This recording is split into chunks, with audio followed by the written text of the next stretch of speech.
Why, hello there, and welcome back to the Agostinho Zinga show with me, your host, Agostinho Zinga, and this is episode number 392. That's 392 of the Agostinho Zinga show. How you feeling? How you doing? Great, amazing, good to know. If it's your first time checking out the show, please make sure you click subscribe, smash that like button, and of course, leave me a comment down below if you have any thoughts. I'd love to get back to you and have a bit of dialogue in the old comment section. If you're listening to the show via the podcasting app, and then you have a platform that you're on, Spotify, iTunes, whatever, I'm not that bothered. Please make sure you leave me a 5-star review and also download the show. That will help to boost my numbers. And of course, help me to keep my head above water. And of course, if you want to support the show via Patreon, you're more than welcome to. The Patreon link is Agostinho.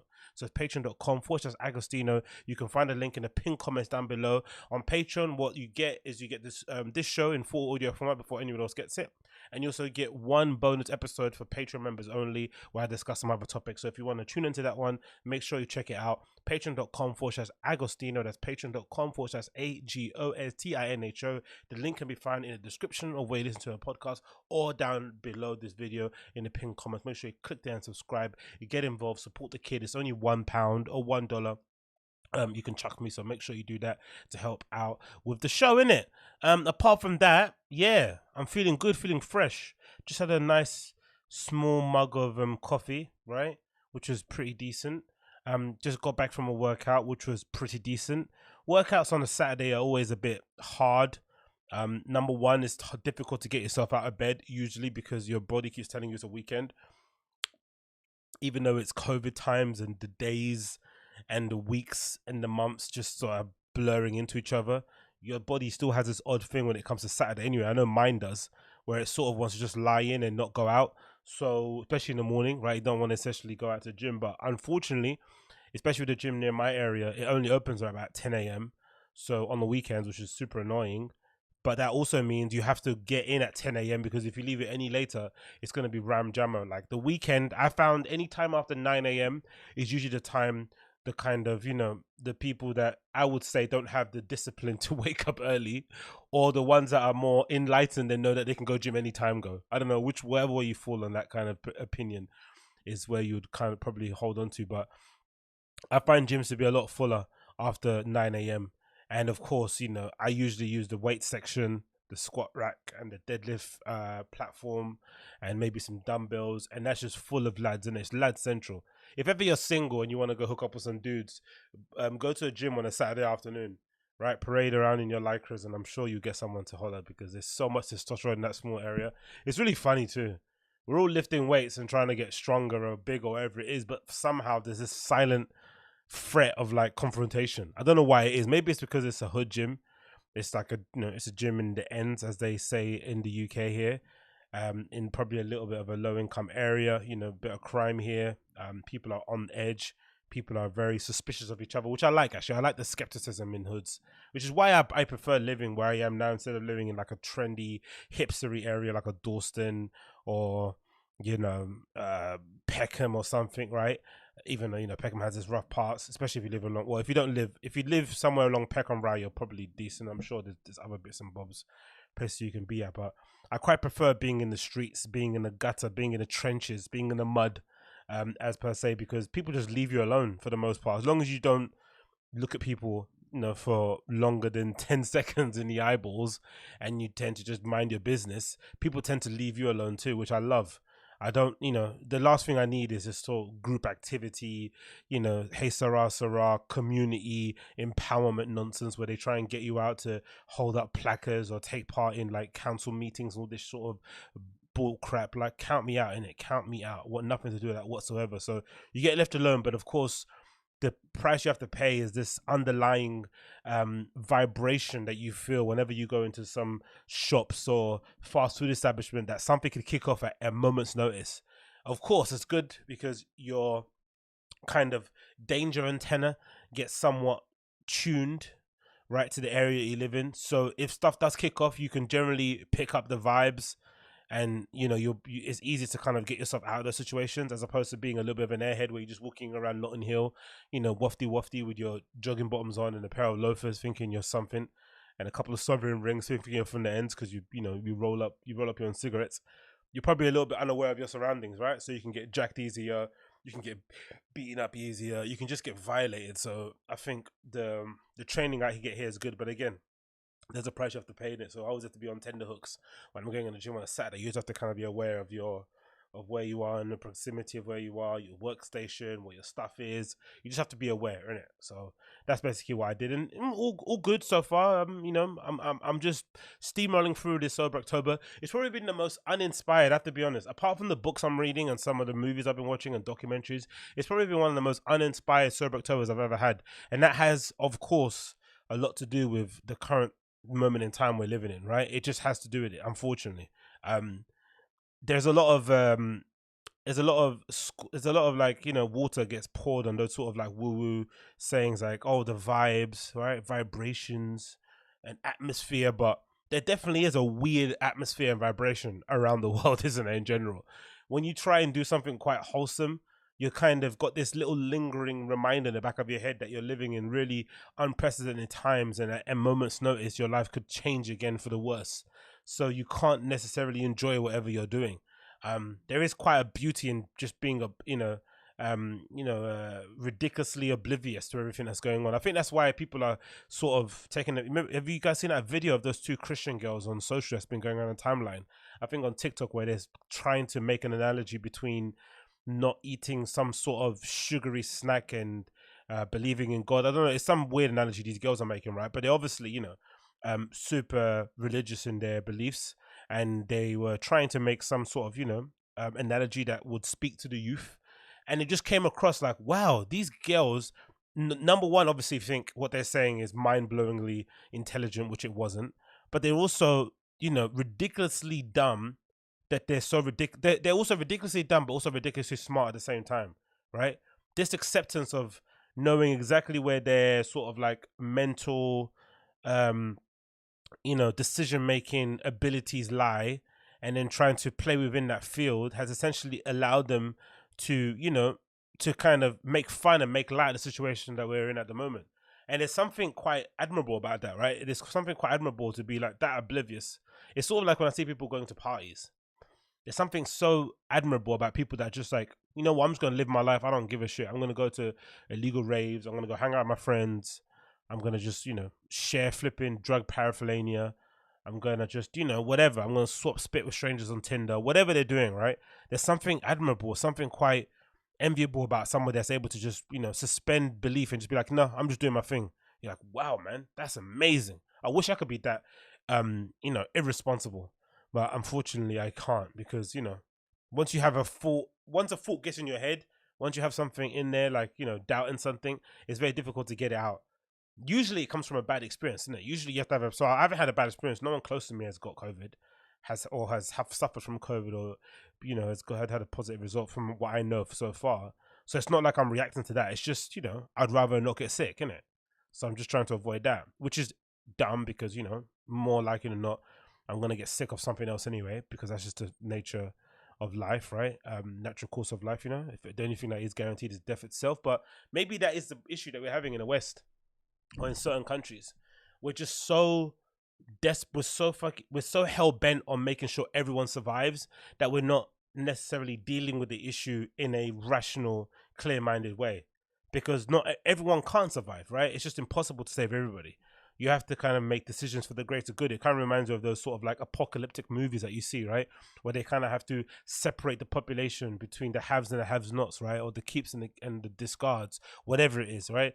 They're a little bit cliche, but there is some element of truth to that, right? Life must go on, unfortunately. Somebody will unfortunately bear the brunt of your decision-making process, but delaying stuff as we're doing now at the moment, where we're not really making any decision, right? So far, in major parts of Europe, parts of North America, no one's really making a decision, which is why I sort of commend, is it the Florida Mayor DeSantis, who said, I'm just going to reopen everything. I don't care. I'm reopening everything.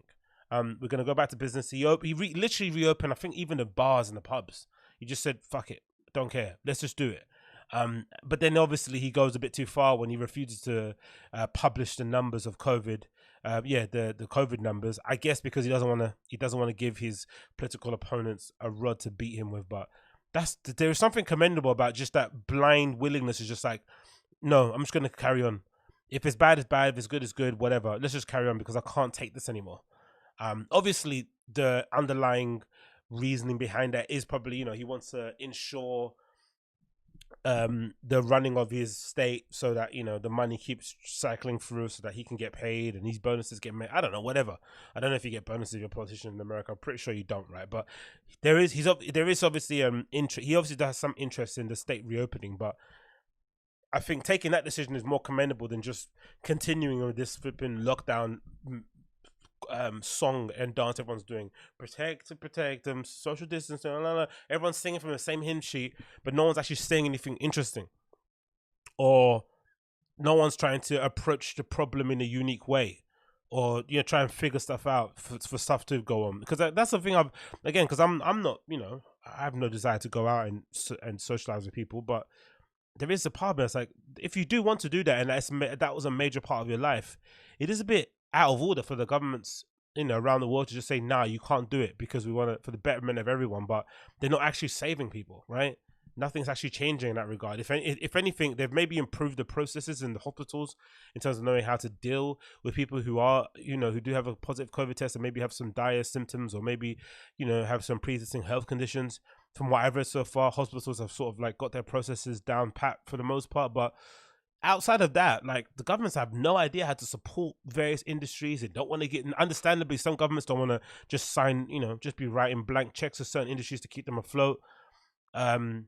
Businesses are obviously crumbling. People's mental health is all declining. That there was that story of some local promoter in Manchester who recently took his own life, and they're now alluding to the fact that it might have been in part with the state of the world, or the state of the UK at the moment now. His entire identity was wrapped up in being a promoter and living that hedonistic nightlife world, and suddenly for that whole entire thing to get pulled out from under your feet, and for there to be no even light at the end of the tunnel. That's the issue too for somebody who's got mental health issues already, because I'm assuming, I don't know how that goes, but I would assume you probably had some sort of issues prior to that guy taking his life. I shouldn't, let me get his name up actually, so I don't just speak about somebody like this without putting their name up. Manchester, is it Manchester? Promoter, is it Josh? I think it's Josh something, isn't it? Josh Wilson. Yeah, I think that's it, Josh Wilson. Yeah, so this is it, right? So this is from DJ Mag. So RIP Josh Wilson for this, because super sad as well. Oh, he's the one that did. Oh, Jesus Christ, I didn't know that. Okay, I've seen that promotion name before. I don't know how you pronounce it. Foily or Foley. Bloody hell. So it's from DJ Mag. Fundraiser launch for family of late Birmingham Folly party promoter Josh Wilson. Fundraiser has been launched for the family of late Birmingham party promoter Josh Wilson. Wilson was who founded the popular Folly party series in 2016. Tragically took his own life last week. Wilson was an integral part of the city and wider region's club scene, with the friends sharing that he was very much a central and prominent figure in everything good happening in the scene in the past few years. I don't know if you pronounce it. Is it Foley or Foley? Foley was grown over the years to capacities in the thousands at the Mill venue, with the firm focus on showcasing rising local talent of emerging DJs such as Tyrone Amory, Josh Gregg, Jake Whitehouse, Roberto Ryan, Shakti, and Shelby. A statement shared on Foley's social media on Saturday paid tribute to Wilson. Said the following: Josh was hugely loved and respected by so many, and the hard work and dedication, passion he applied to make sure Foley was a success was second to none. He took great pride in perfecting everything, from to lineups to the decor and all-round positive vibes he brought to his events. Josh will always seem to find a way to overcome the barriers. God damn, how heartbreaking. A GoFundMe page has been set up to raise funds for Josh's funeral and for his immediate family, 9-year-old son. Foley also stated that he planned the event will go ahead as planned, using the vision and direction he had shared amongst the team. The statement continues: "We determined to at least make this as half as legendary as Brumtown legend would have done." The sad news comes at a time when mental health remains a concern in the music industry. Yeah, and that's an issue I have as well, man. Like, RIP to Josh, but it's like, how many more of these are gonna pop up over the the course of time that we're dealing with this virus?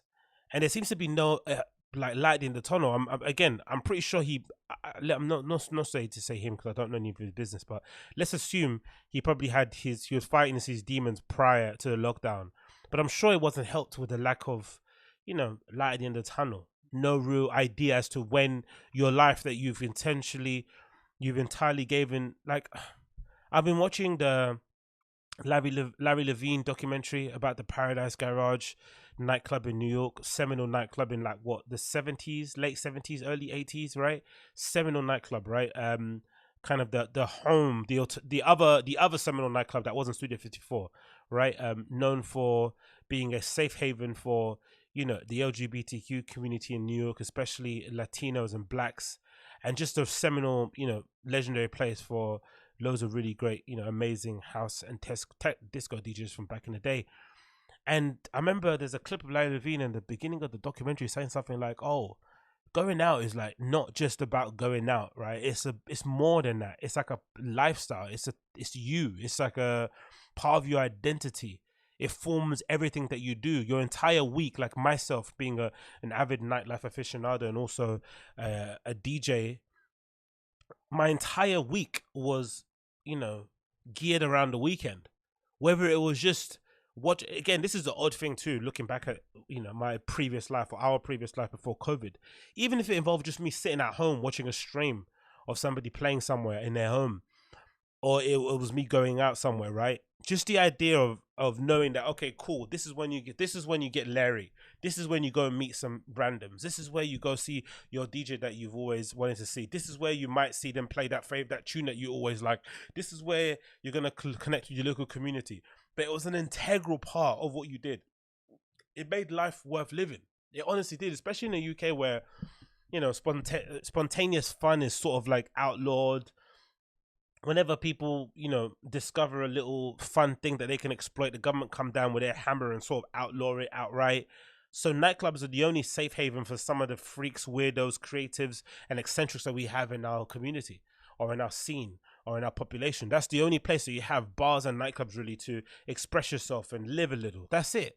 That's probably why there's been such a prevalence of like private member clubs, accommodating everyone on the pay scale, right? From the poorest to the people with the most money. There's always the private member club that exists. And that mostly has to do with people just wanting somewhere they can go to and just let loose. So imagine how much more for somebody that's a promoter in a scene like Birmingham, which I've been to, right? It's a very small scene, right?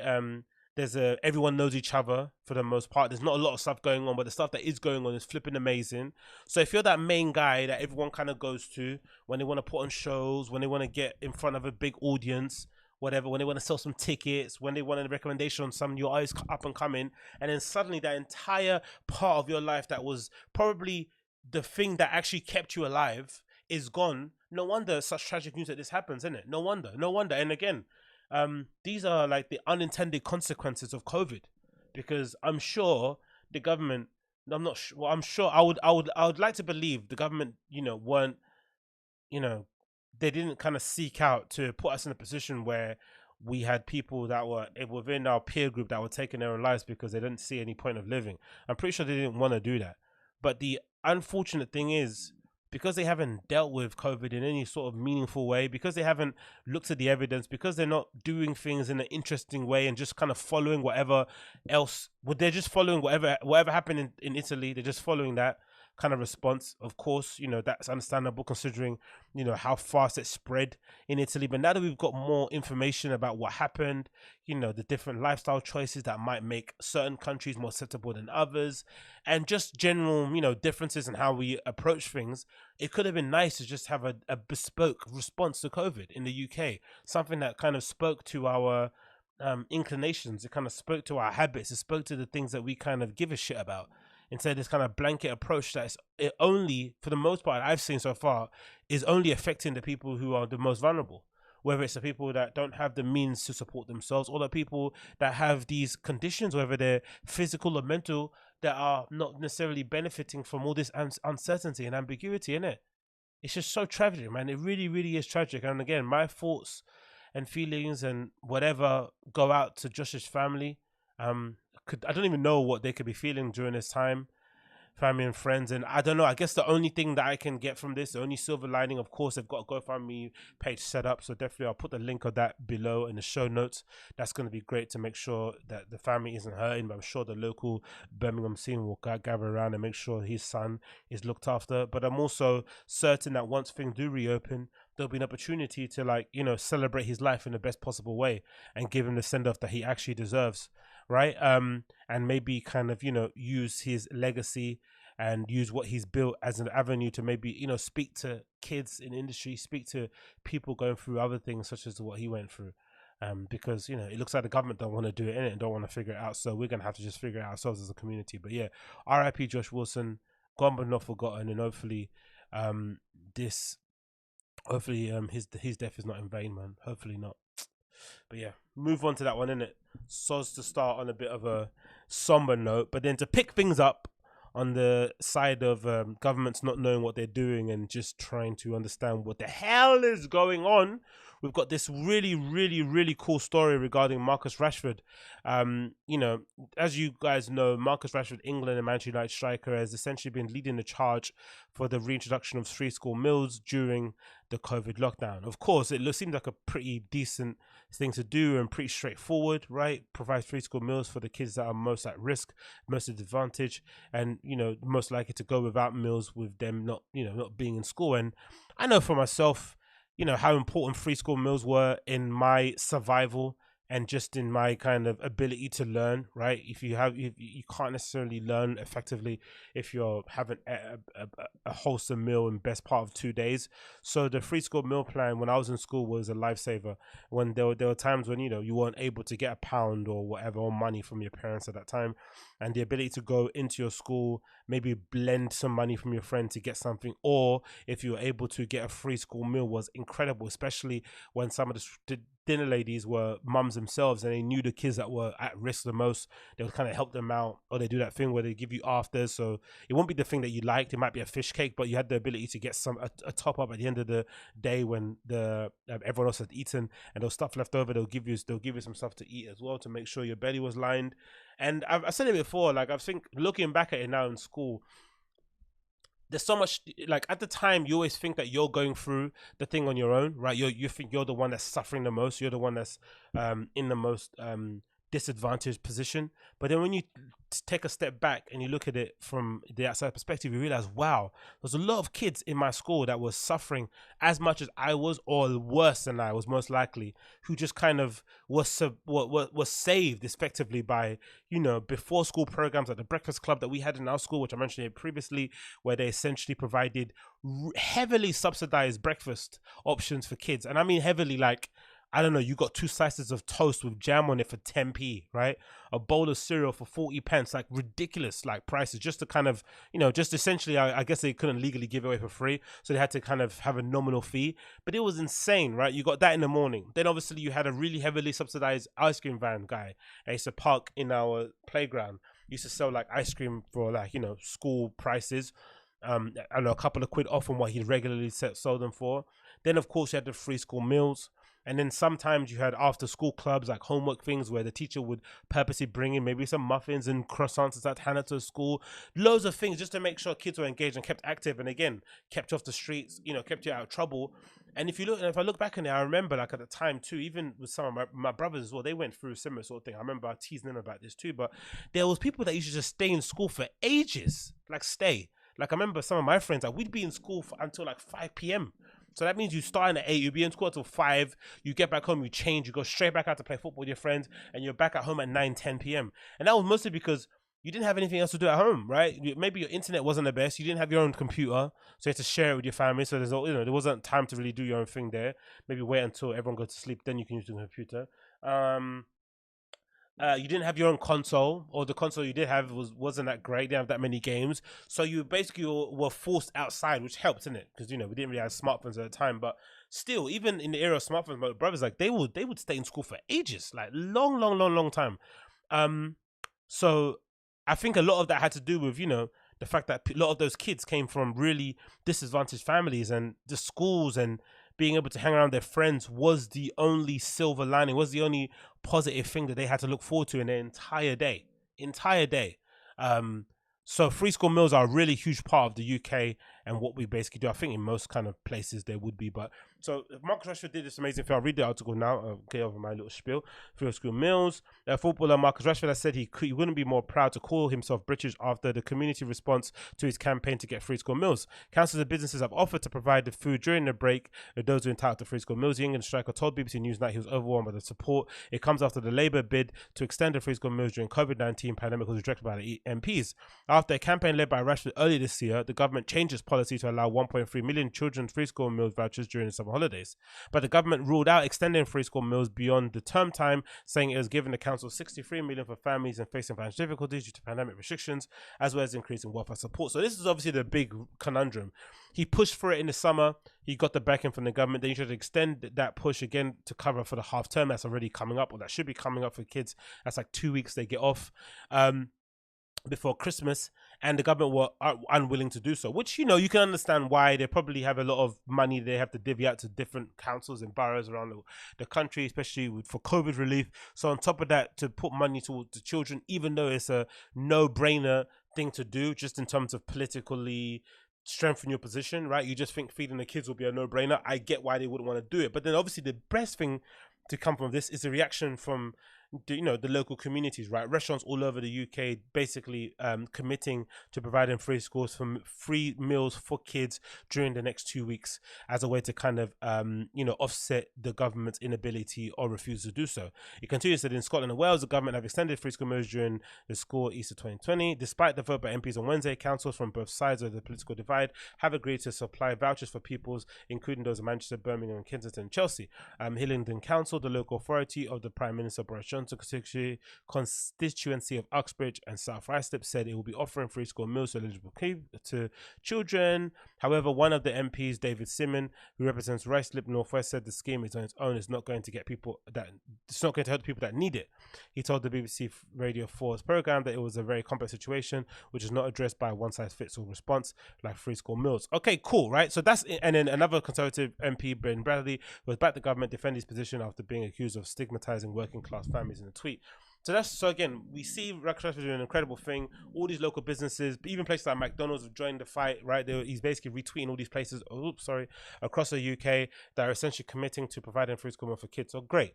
The more interesting side of it, I thought, was the people that were against it, right? So this is one guy, this MP called Ben Bradley, who essentially is trying to call out, I guess, Rashford for doing what he's doing. And I always want to understand the other side of the things, because it just makes you understand your argument a lot better when you kind of allow yourself to look at it through the viewfinder of somebody that is opposed to everything that you stand for. And I think this is a good example. So it's this MP Conservative, of course, Ben Bradley, isn't a fan of providing free school meals for kids, and his rationale behind it is that it doesn't address the wider issue at hand, right, as to why kids are in a position where they're having to rely on free school meals. For me, it's a bit of a false equivalency. It's a bit of whataboutism, and it's just generally one of the things I kind of hate about politics. But it's interesting to see, regardless, how someone like that basically thinks. And this is a series of tweets of his basically kind of explaining some of his positions. So follow him. He says, I think he tweeted Marcus Rashford here directly.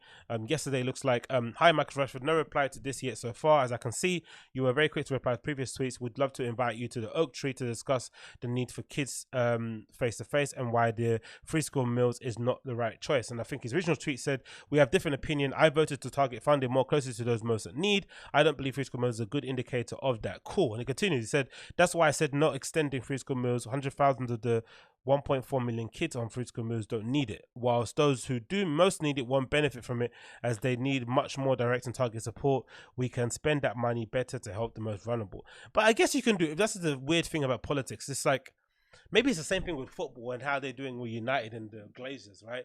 They always try and make us feel as if like we can only do one thing at a time, whereas the best run clubs, the best run countries can address loads of different issues at the same time, right? Because you get people in who know what they're doing, who know what needs to be done, and just get the job done, right? That's how it should be done. You shouldn't be just like waiting for that thing to be done and then you continue on with the others in sort of like systemic sort of like list, in the sort of like 1, 2, 3, 4, 5 list option. Doesn't make any sense in that regard. and we get told this a lot as Man United fans, right? We can't go out and sign 10 players. We can't go out and sign 10 players, restructure our fitness, our injury prevention team, look at our coaching structure, look at installing a football director. We can't do that all at once. We have to do it systemically over a long period of time. It's a long-term plan, when in reality, there is no long-term plan in football, right? The long-term plan only exists when you're winning. So maybe that's the same sort of thing, but it's really odd that they do it into politics. Like, just because I say this is an issue doesn't mean I'm not ignoring the other thing. It's sort of similar to like the people in America who have that weird Black Lives Matter, All Lives Matter debate. Just because I say All Lives Matter doesn't mean I mean Black Lives Matter don't, and vice versa. It's a very odd thing. Maybe it's just a political game, wordplay, semantics, things that people do, but I don't really find that interesting or worthwhile to talk about, really. He continues here. He says, there's no sense whatsoever in pretending to ourselves that just giving 1.4 million to kids free meals in holidays is going to fix things. Of course, no one thinks that, though. And many kids don't need it, and many in genuine need won't benefit from it due to extreme life problems. To be effective, we have to be more personable and local. I agree with that in some extent. There should be more attention put towards local issues, as opposed to trying to, because you see that a lot in it with people, especially some of my friends are insanely politically active. They have this idea that they can somehow fix the problems of the world, especially after a couple of sniffs of but generally they would best be served trying to address the issues that affect them locally. That's where they can really have some impact. But that doesn't negate the issues going on around the world. Same thing with going free school meals. And I'm not too sure what's this kind of phrase he keeps putting, that many kids don't need it. Why does he say that? I know a lot of kids that need it. Probably more so now, especially with the way universal credit and job seekers allowance has been changed over the years. I know a lot of people don't get as much money as they used to do in the past, so I'm sure people are hurting. And especially now with the lack of entry-level jobs that are available, right? Shops aren't hiring the same way, restaurants aren't hiring the same way, neither are bars. Most of these places are staffed by people who would need free school meals to kind of offset their low wages. It's like, I'm assuming a lot of people would need it. I don't know. It's just, just trying to understand where he's coming from. He continues, Mark Rashford tweeted another council that's another place in the UK that's providing free school meals. And he tweeted here, the government's directly funding councils to do this, right? That's the whole point. Not extending free school meals because we've been given billions to councils to directly support the most vulnerable families. Councils who choose to give FSM are doing so out of government funding. Yeah, but then again, I don't see why that's even a point to even bring up. If that's true, what he's saying, that government are, instead of giving free school meals or kind of signing that off, they're providing money for councils to use to their discretion, and then the council taking that money provides free school meals. I don't see the issue with that again. But again, interesting to see his perspective. He continues, for those saying I'm trying to bring Marcus Rashford down, I'm not. He has promoted hundreds of organizations to help kids. That's a great thing. Just the anti-government messaging without acknowledging the major investment in support this year is very frustrating and unfair. Nobody's turning a blind eye. Yeah, but that's what it means. What do you mean this anti-government? I don't know. It's not. No one's saying anti. And again, I think this is the problem. There is some people out there that say, hey, local politics is important. Then when you try and get local about things and try and mobilize yourself and sort out issues, and then take the necessary, as you should do because you've got a voice, take the opportunity to kind of denigrate the government for not stepping in, then you're told, hey, it's not the government's responsibility to look after all local issues. It's like, what do you want? What do you want? It continues here. Hi, Andrea, this isn't the case. You've ignored context. Oh, someone said here that he was... the Conservative MP said his free school meals are effectively a direct payment to brothels and drug dealers. I think this is where people have really lost the plot with him, right? So again, we don't have context to this tweet, but there's a tweet thread here of this guy, Ben Bradley, where he's saying for some reason here, at one school in Mansfield, 75% of the kids have a social worker, yeah? Cool. 25% of the parents are illiterate.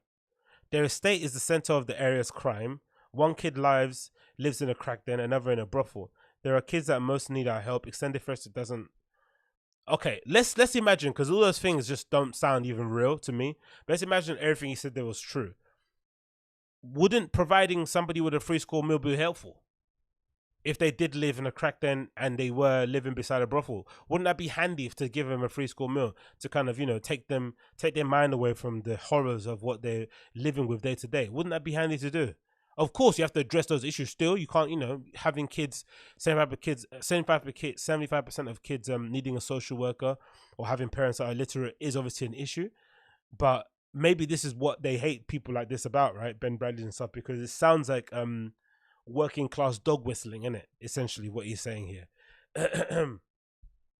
And then it continues. What else do we have here? Angela, please remove the clickbait nonsense. If the context is not clear, I will clarify, but that's 100% not what I said. Please don't drag this debate into the gutter. What we've put there is not true. And of course, this Angela Rayner girl isn't going to do that. You probably you take one look at her flipping her name on there. Proud Labour MP for Ashton, blah, blah, blah. So she probably not going to do that. And then, yeah, it continues. Pretty clear I'm going to get hammered over social. But yeah, I guess the point is to end this is just, we need to come to a point of just agreeing to disagree. I think people are allowed to have different points of view when it comes to politics, because, you know, naturally I would assume you're probably more likely to be conservative or to be liberal based on just, you know, your genetics and maybe your upbringing.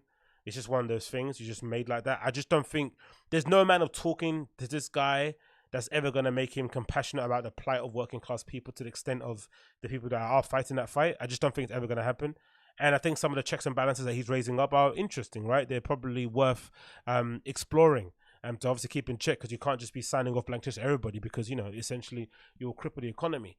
But I think this idea that, you know, free school meals aren't going to benefit anybody. You need to address wider issues and not address this. And you have to do everything in a sort of listy way, and you can't address multiple issues at the same time is a nonsense, an entire nonsense. So yeah, big up Rashford for sorting that out. He is a top boy, and again, playing for United and doing what he's doing, and obviously being, you know, a valuable member of the England squad is something he should be really proud of.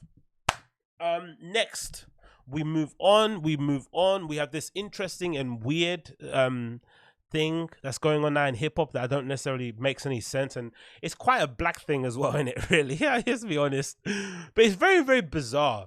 There's this and I don't know when it started. There seems to be an obsession with female rap stars with Birkin bags, right? Legendary handbag that's been, you know, essentially a main staple in the fashion industry for, I don't know, many decades.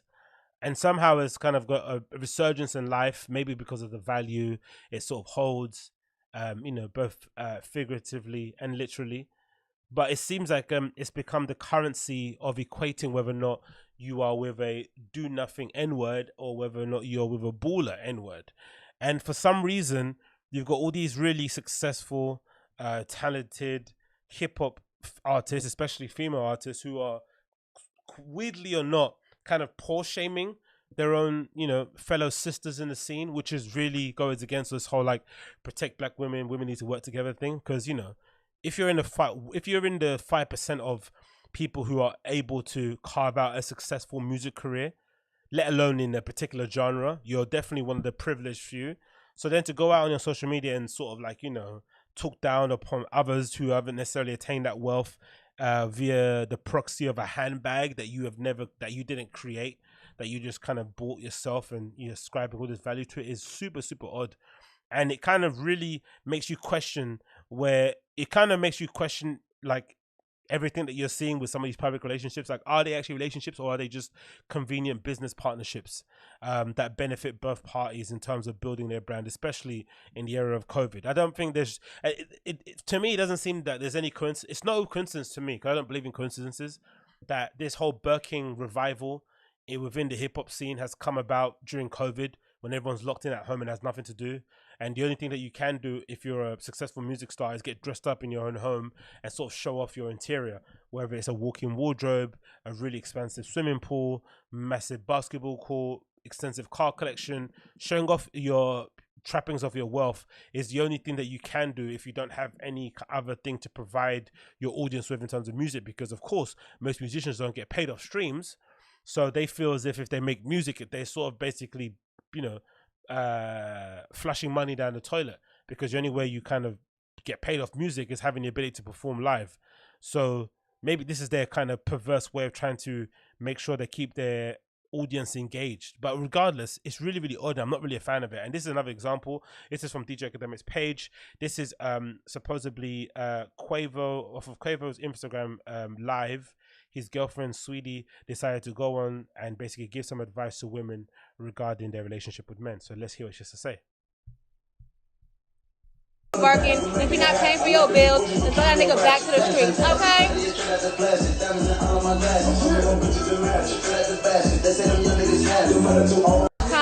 If you're not getting you a Birkin, if you're not paying for your bills, then throw that nigga back to the streets, okay? So if you didn't hear that through the really loud music playing in the back, which is, you know, it's always the perfect, they always make for the perfect Instagram live videos, right? Really loud music playing in the background, a camera that's probably sat on the desk somewhere, so you can't necessarily, the microphone can't pick up the voice of somebody, and just really muffled noise. Perfect Instagram video, Instagram live especially. So Saweetie said basically, if your guy isn't paying your bills or buying you Birkin bags, throw that man back on the streets. You know, get rid of him, which is insane, isn't it? Like, again, it's there's so many contradictory messages that come at you nowadays living in the modern world, especially if you're a single guy trying to navigate these single streets.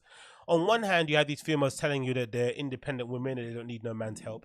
But in the moment you attain some sort of wealth and then you decide to go on your separate ways because you had enough or because you want to go and explore other pastures new, they then demand to have a portion of this money that you attained yourself, right? Sometimes you might have attained it as a team, or they have this really perverse thing of wanting you know, you to maintain their standard of living, which is utterly bizarre. I've never understood that kind of way of thinking. On one hand, you want to be independent, but in the moment I decide to leave you, you also want to put your hand in my pocket. Cool, whatever. Let's agree to disagree on that one. Then you kind of go on to what she's talking about, where essentially, if the man isn't providing monetarily for the woman, that relationship isn't worth anything, which is odd, isn't it? You would assume relationships between men and women are more about ability to provide outside of material goods. Is essentially the ability to provide a safe and stable home, the ability to provide a loving relationship, the ability to provide for your kids, the ability to be a rock to somebody to lean on in general, right? That's what you'd think of. And of course, if that person also has the benefit of providing monetarily in terms of financial security, that's amazing. But to have the prerequisite entry to, like, hey, if you want to deal with me, if you want to get in between these legs, if you want to spend time with me, you have to buy me a bag and pay my bills. It really lowers the value of said woman. It really kind of devalues them, and more so with Saweetie. Everyone seems to really have a love affair with, because she comes across, I guess, fairly decent.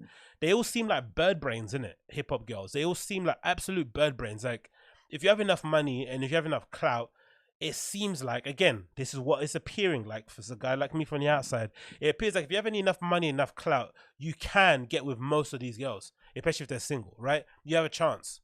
If you have a bit of and this is the thing that makes me even more confused, because especially the guys who are like terrible at, you know, dealing with some of these hip hop honeys or some of these Insta baddies or Instagram models.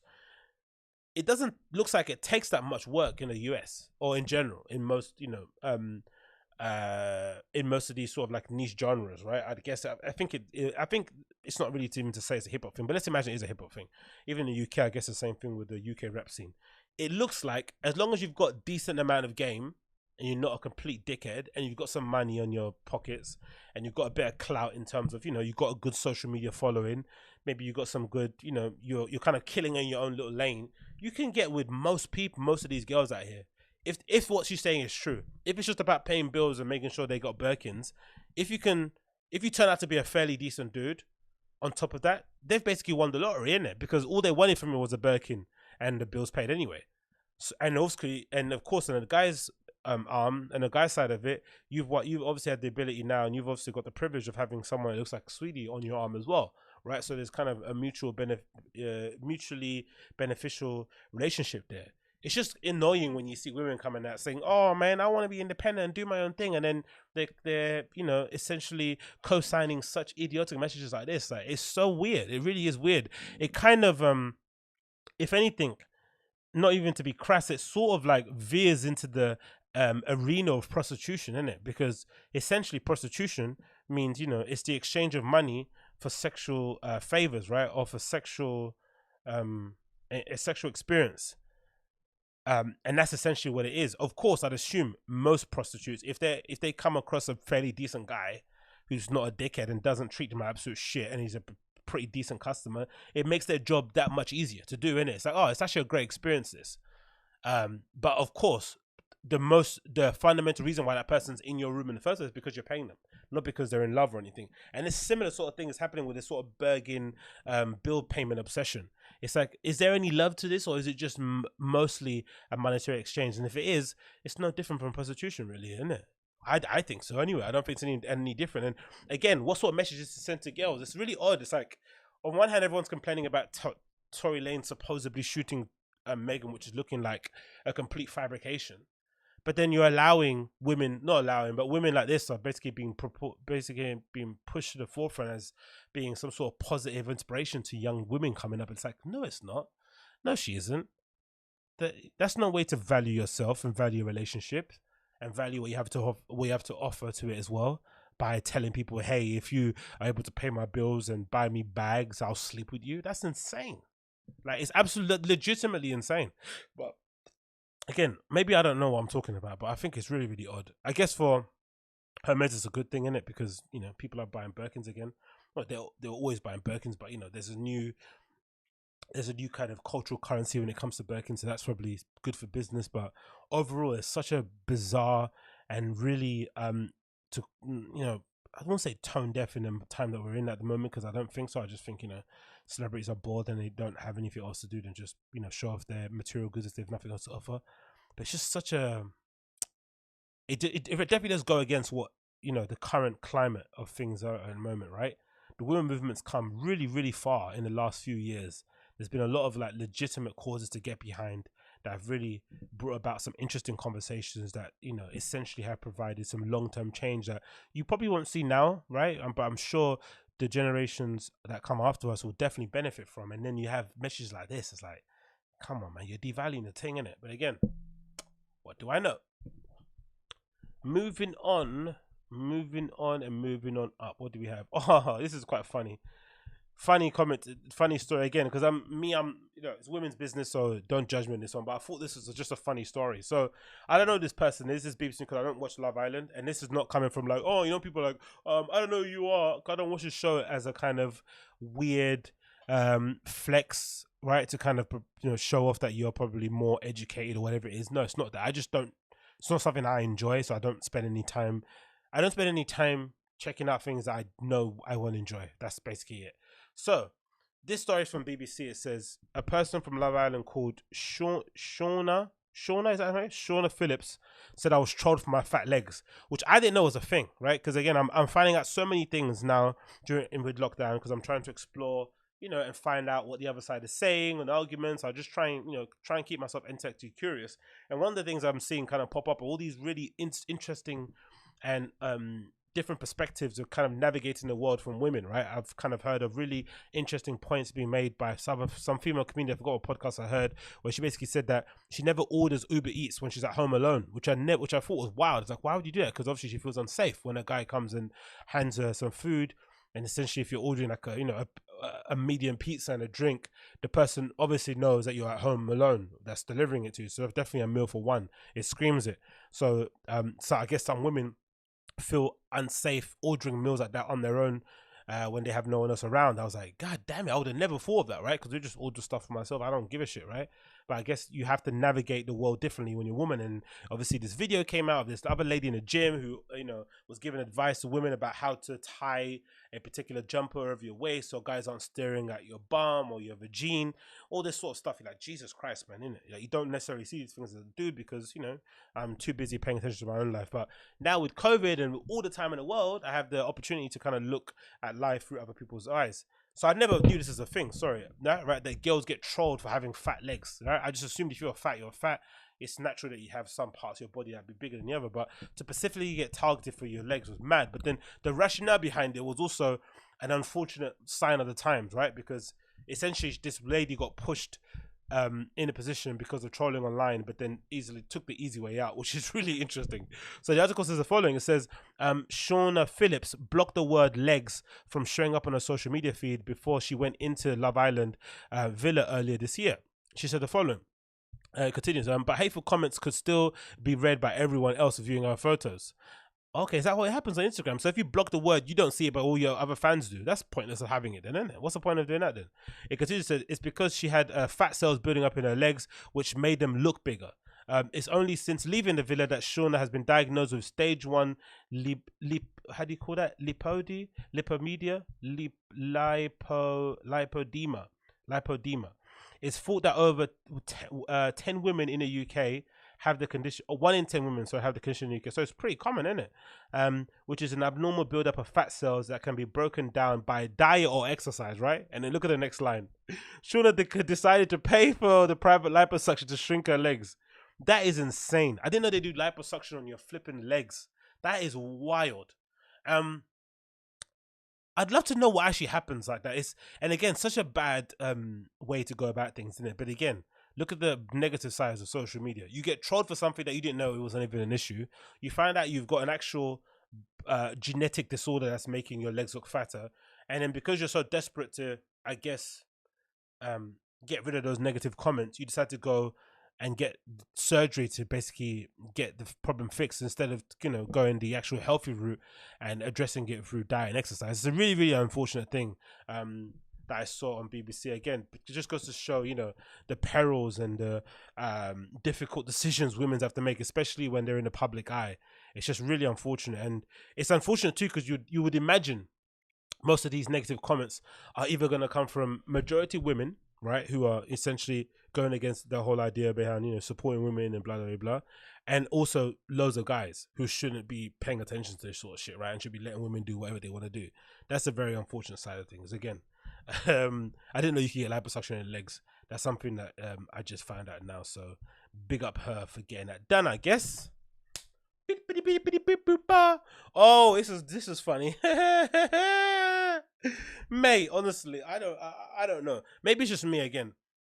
So there's this funny story came out regarding a journalist for the New Yorker called Jeffrey Toobin, who unfortunately decided to have a bit of a tug during a work Zoom call, which is all the way insane. I have a real big I have a little bit of a pet peeve with one of my favorite podcasts, right? The Joe Budden podcast, which is, restarted again. Really one of the best hip hop and just general podcasts out there at the moment. They do it twice a week, more than 2.5 hours of great cultural commentary. Definitely check it out. One of my favorites. But one of the things I really hate about that show is their incessant need to always talk about male and female dynamics, how men date, what women like, what women don't like. Things that happen in a relationship. If you go to a restaurant in your first date, who pays for the meal first? Like, just loads of stories and topics about men and women relationship. It gets so exhausting because in my life, in my day to day, I don't speak about women as much as these guys think about women every day. Like, they're on Instagram liking pictures of Insta baddie after Insta baddie, commenting on this person's this or who broke up with that. It's just a constant gossiping of relationship and love. It's just so exhausting and annoying. But I know that I might be in a minority. I know most people enjoy that sort of talk because I guess with your friends, you probably do the same thing. I don't, right? I don't necessarily sit around, wanking and, and drooling over somebody I'm never going to meet or talking hypothetically about other people's relationship because I just simply don't give a shit. But I know some people do. So that makes me think, if that's the case, then maybe some people just have different points of view or different ways to look at stuff like masturbation, right? And I guess with COVID and, being locked indoors, in my opinion, I would assume that you're probably tired of that, right? Because you've been at home for so long. There's only so much flipping porn you can watch. One man, I guess, can watch. And there's only so much masturbation one can do until it just gets a bit boring, innit? Because you're at home all the time, right? There's plenty of time to do such a thing. It's just insane that somebody like a Jeffrey Toobin, who is a pretty formidable journalist in his own right, a pretty high profile person, would decide to do such a thing during a work conference call. That's the only thing, right? You can do whatever you want during your private time, but to think that the only time you have available in your schedule is that little slot of allotted time where essentially if you're on a Zoom call, you can, disable your camera, disable your mic, but still hear what's going on and go about whatever you're doing. That's the only slot that you have available to actually tug your meat. That is insane. Legitimately insane. it probably goes to speak to his wider issues, maybe concerning, you know, sex and stuff. You maybe have some other things he has to deal with in terms of addiction. Who knows? I'm no psychologist, but I just find it utterly bizarre. But I'm also understanding enough to believe the same way people are obsessed with talking about what girls and guys do, like Joe Biden podcast people do. I'm assuming there's some people that are also just obsessed with always making sure they relieve themselves at any moment of time. Like they just, if a thought enters their mind, they just can't, you know, they just can't take it out. They just have to, you know, essentially tug something to get that going. It's like, it's insane. Anyway, let's read the story from the BBC. New Yorker's Jeffrey Toobin exposed himself in a Zoom call. It says the following: a top US legal analyst has been suspended by the New York Magazine after he exposed himself. Yeah, he should be suspended, isn't it? Or should he? That's the question. Or should he? Jeffrey Toobin, 60, also a prominent CNN commentator, has been in demand as a US election campaign intensifies. The incident, first reported by Vice News, happened during an election simulation involving the New Yorker and the WNYC radio last week. So again, let me know if something is, if you would have told me this story happened and the person was interviewing a porn star, a sex worker, an OnlyFans influencer, or something along those kind of lines, I can understand it, right? That person was talking really dirty on the phone, flirting a lot. I can get why someone would want to go and relieve themselves during that phone call. Again, I wouldn't do it, but I understand the rationale of somebody that would. But to do it during a mock election simulator, right? Simulation on what? On Zoom that you're doing to rehearse some of the things that you're going to be talking about is wild. To sit there at home thinking about Joe Biden and Donald Trump, Kamala Harris and flipping, who else? Mike Pence, and be tugging your meat is wild. Let's continue, right? Mr. Toobin, in a statement to Vice, said, "I made an embarrassing, stupid mistake." Yeah, mate, tell me about it. Believing I was off camera. Which I kind of commend him for. He didn't come out and say, "Hey, I have issues." He didn't come out and say, "I'm gay." You know, that's what people always do, right? When something like that happens, like it's what's his name? The guy from House of Cards, isn't it? He got basically called out for being a bit of a creep and sexually assaulting somebody, potentially, I think allegedly, right? One of the dudes that was on Star Trek or something, or one of those series. And then in order to defend himself, he just kind of came out, essentially, right? Said, "I'm gay, by the way." It's like, what? Okay, cool, whatever. Still, you have to address these allegations, right? So at least he kind of fessed up to it. Again, he apologized to his family and friends and colleagues. He said, "I believe I was not visible on Zoom. I thought no one on the Zoom call could see me. I thought I had muted the video," which is wild. I'm on Zoom sometimes a lot with some meetings I have to do with work and whatever. And usually there's a little red line that comes across your camera and your microphone when you're not on. But I guess I can see it happening because there's no physical sign on your side where you see yourself in the camera where you can see the cameras off. It's only the little icon at the bottom. So again, if it would be better if when you kind of muted yourself, it kind of flashed on the actual square where you're seeing yourself, and it's flashed again when you were kind of muting the camera. That would actually work a lot better. But Jesus, it continues. Vice quotes two anonymous sources who were at the meeting as saying they witnessed the incident. The election simulation involved prominent New York figures playing politicians such as President Donald Trump and Democratic candidate Joe Biden. Mr. Toobin representing the courts. During a break in proceedings, according to the Vice sources, Mr. Toobin appeared to be in a different Zoom call, but was moments later on the camera touching his penis. Oh my God. Now, would you imagine, this is the odd thing too, would you imagine that he was having a wank listening to somebody speak? Because you would imagine put yourself in his head. If you were gonna have a wank, you might have had a Pornhub open on the next tab. You'd have to go on something else, and then maybe, I don't know, adjust your screen, because when you're talking on Zoom, your screen might be at a different level, a different angle based on where you're kind of speaking. It's not the same watching. I don't know, or was he actually wanking watching somebody else speak? And that's probably why the news got leaked. Fucking hell, it's odd. It continues. Jeffrey Toobin has been suspended while he investigated the matter, right? He also said he is also seen as legal analyst. The news network said Jeff Toobin has been asked for some time off when he has to deal with a personal issue, which we have granted. Yeah, I guess it's a personal issue. But I wonder, why would you, could you be really, why should you be suspended for something like that? Like, if somebody walked into your office, right? Imagine you've got an office with a door and you're having a wank, and they caught you having it. They caught you, right? They walked in on you having a wank because they didn't knock or something. Why should you be suspended for doing that? Is that against the rules? Is that against is there a terms and condition in your contract that say you can't do it?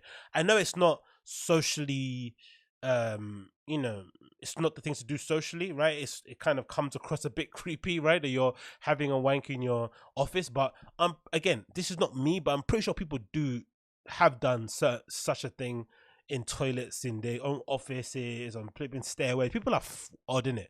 Human beings are freaks when it comes to sex and stuff, but god damn it, right?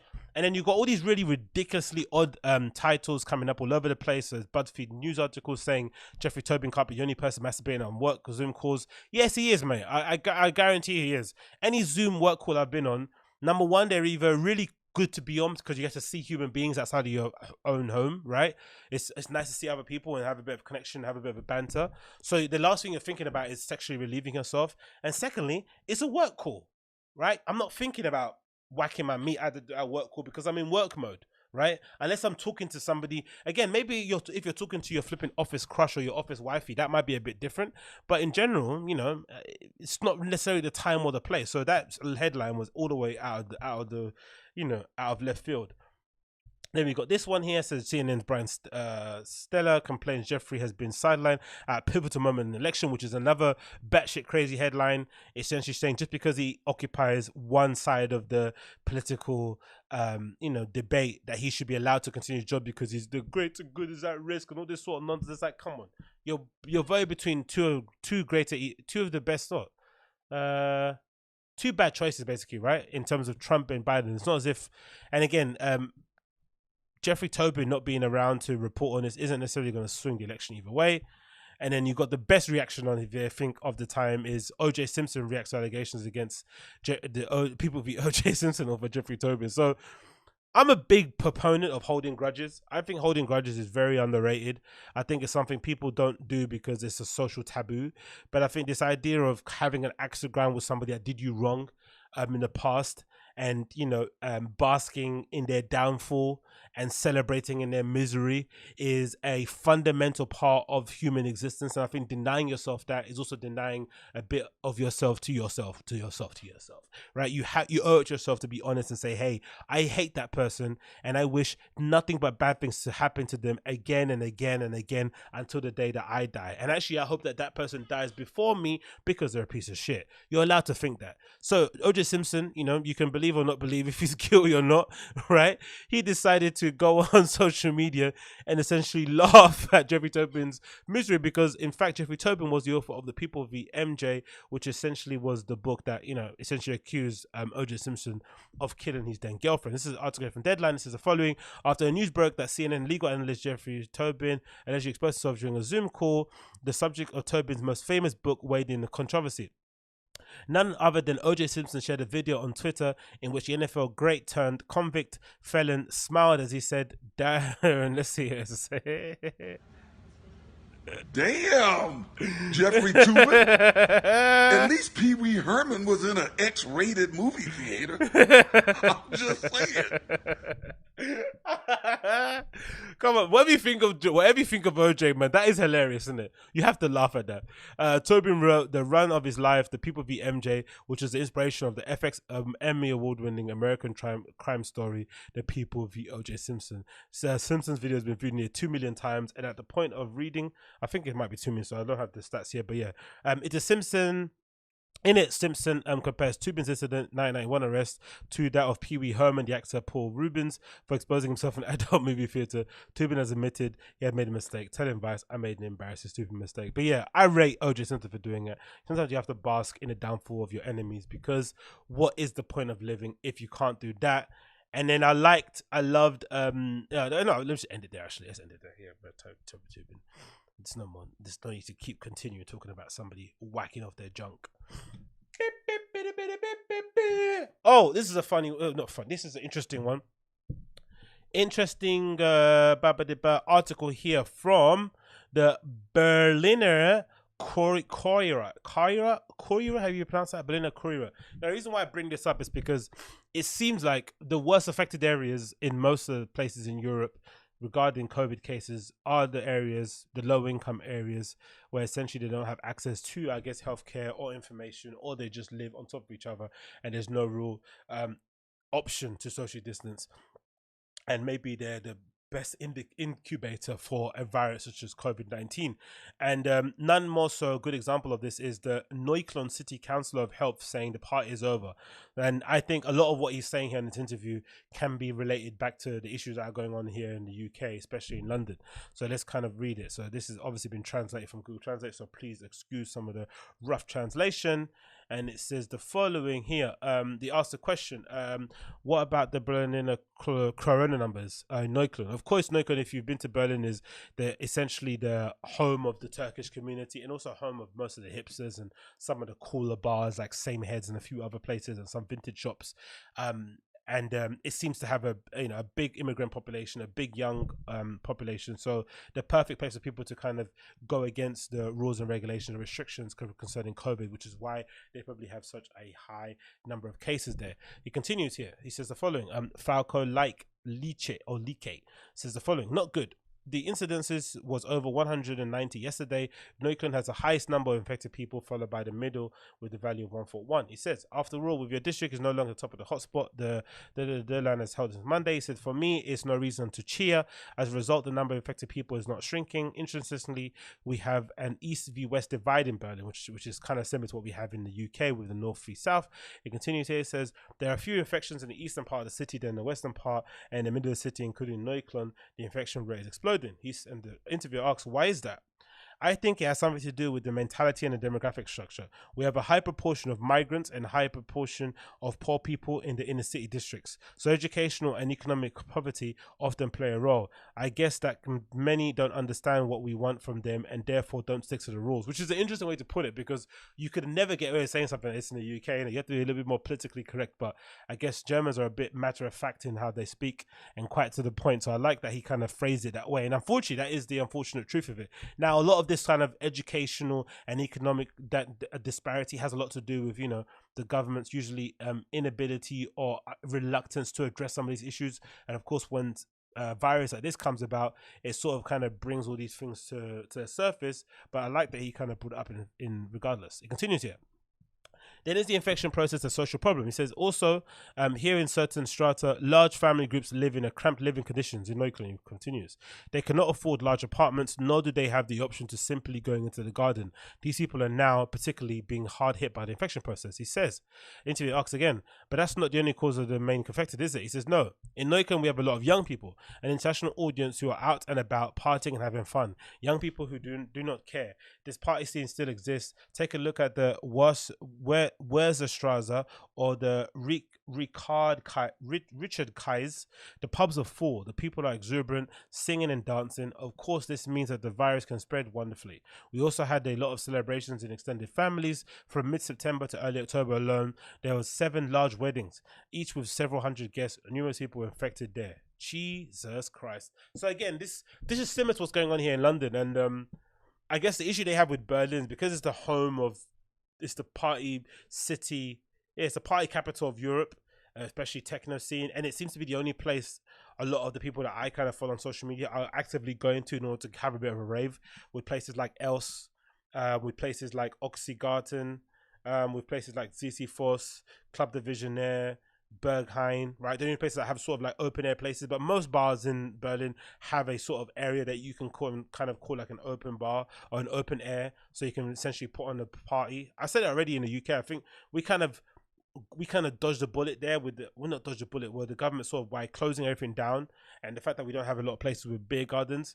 But Berlin has basically exploited that rule, because what you can do, which most places are doing, is that you can essentially have the dance floor just be the outside area, the open air, with a little tent, like a gazebo style thing, and then the actual inside the bars where you kind of serve the drinks. So it sort of doubles up as like a multi-platform or multi-sort of room venue in that regard. And obviously, in most cases, as the night progresses, they close the outside because of the neighbors and whatnot. But obviously with COVID, you can just keep it open the entire day, have people roaming around the inside, outside, just kind of enjoying themselves, and then kind of still sort of like sticking by the rules. And again, with the international tourism, flooding into Germany or Berlin still, especially during COVID. I don't know when things will get better over there, actually. So it's quite distressing to see that, but interesting to see that it's pretty similar in places like Berlin as it is here in the UK. And then we got here this really interesting article from Mixmag that I want to read. I haven't actually read it out, but it kind of goes against some things that I speak about here. But let me see what they're saying. It's a bit of a long one, isn't it? But anyway, this is the title. It says the following. This is from Mixmag. Are basically having this blackout thing where they're essentially highlighting a lot of black voices within dance music. A pretty commendable cause.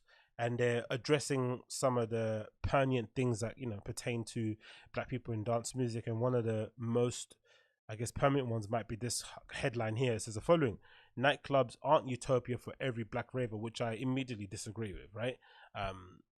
As a headline, but let's continue actually reading the actual article. Nightclubs aren't black utopia, written by Joseph J.P. Patterson. Let's hear what he has to say. He says, the year was 2011. Jamie Jones' remix of Azerian and Ferd's Hungry for the Power, big tune, Hungry for the Power, had just hit the UK streets. Tinted whips reverberating with the sounds of Jones' groovy bass-fueled edit, and Azari's lyrics of wanting more became the hustler's new mantra. There was something in here.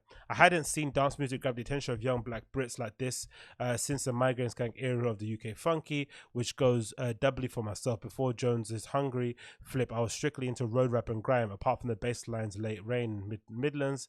For a long time, house was seen as a generation of black ravers as a sound that only white people liked, which of course was before they schooled themselves on its deep roots in blackness. Soon, underground house events began to pop up all over the country, but Can't Stop, Won't Stop, Aquarium to House Entertainment, Audio Rehab to Ava Wood, Ibiza became our own party destination. The back of DC-10, a sea of black and brown ravers. It quickly grew into a scene of its own, regular faces in regular places, with a community I imagine was similar to the black house techno scene in the north in the mid-1980s. However, it didn't take long before the more established house scene Love and Unity sermon got thrown into the wind.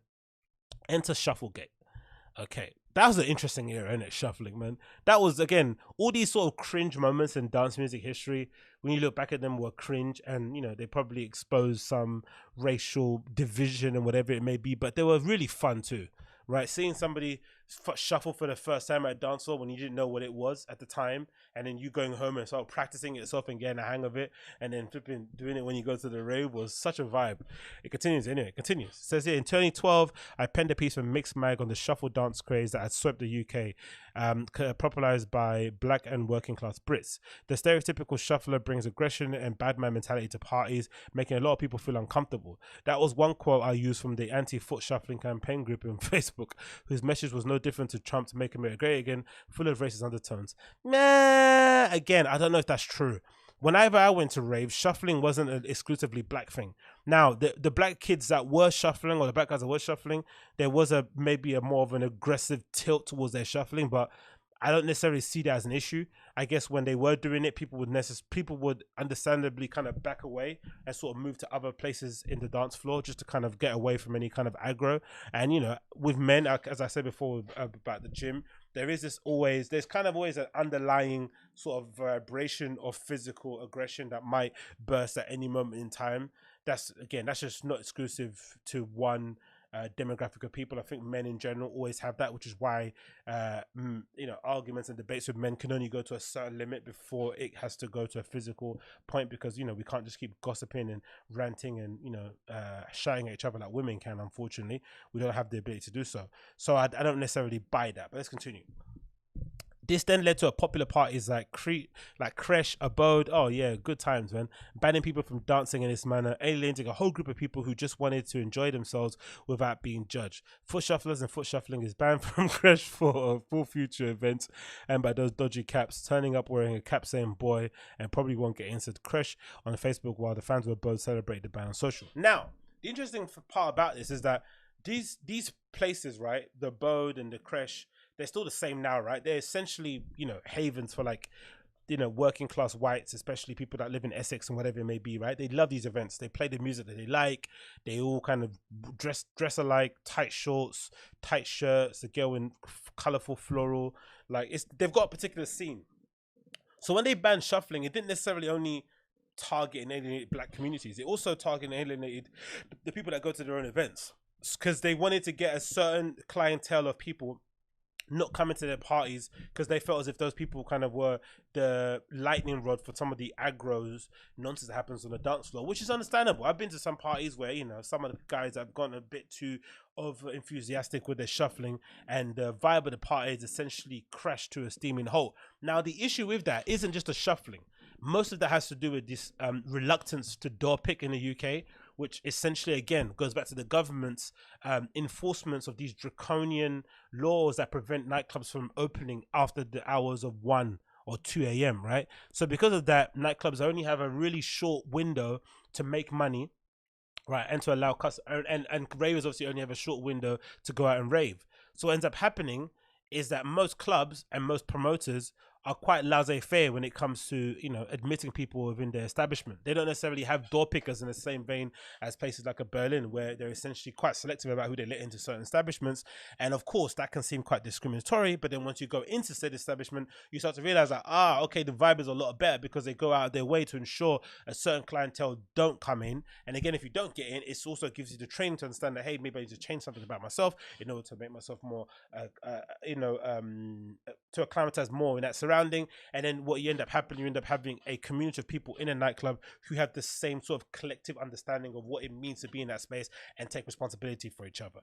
We don't have that in the UK. We just have people going in absolutely steaming into a nightclub, wanting to shuffle. The nightclub wants to make money at the door. The guy that's coming in with 10 of his mates, he pays money, he sips a little bit extra to the security guard, he goes in, he buys a hell of a lot of drinks, he does other things in the toilets that keeps him active, and then he wants to shuffle, and you're telling him no. Of course trouble's going to kick off. So again, it's difficult to read these sort of things, but I don't like the whole this is only affecting black people thing. It affects everybody, right? But it's also more of a consequence of the government's reluctance to allow bars and pubs to open later. If you open later, then you have more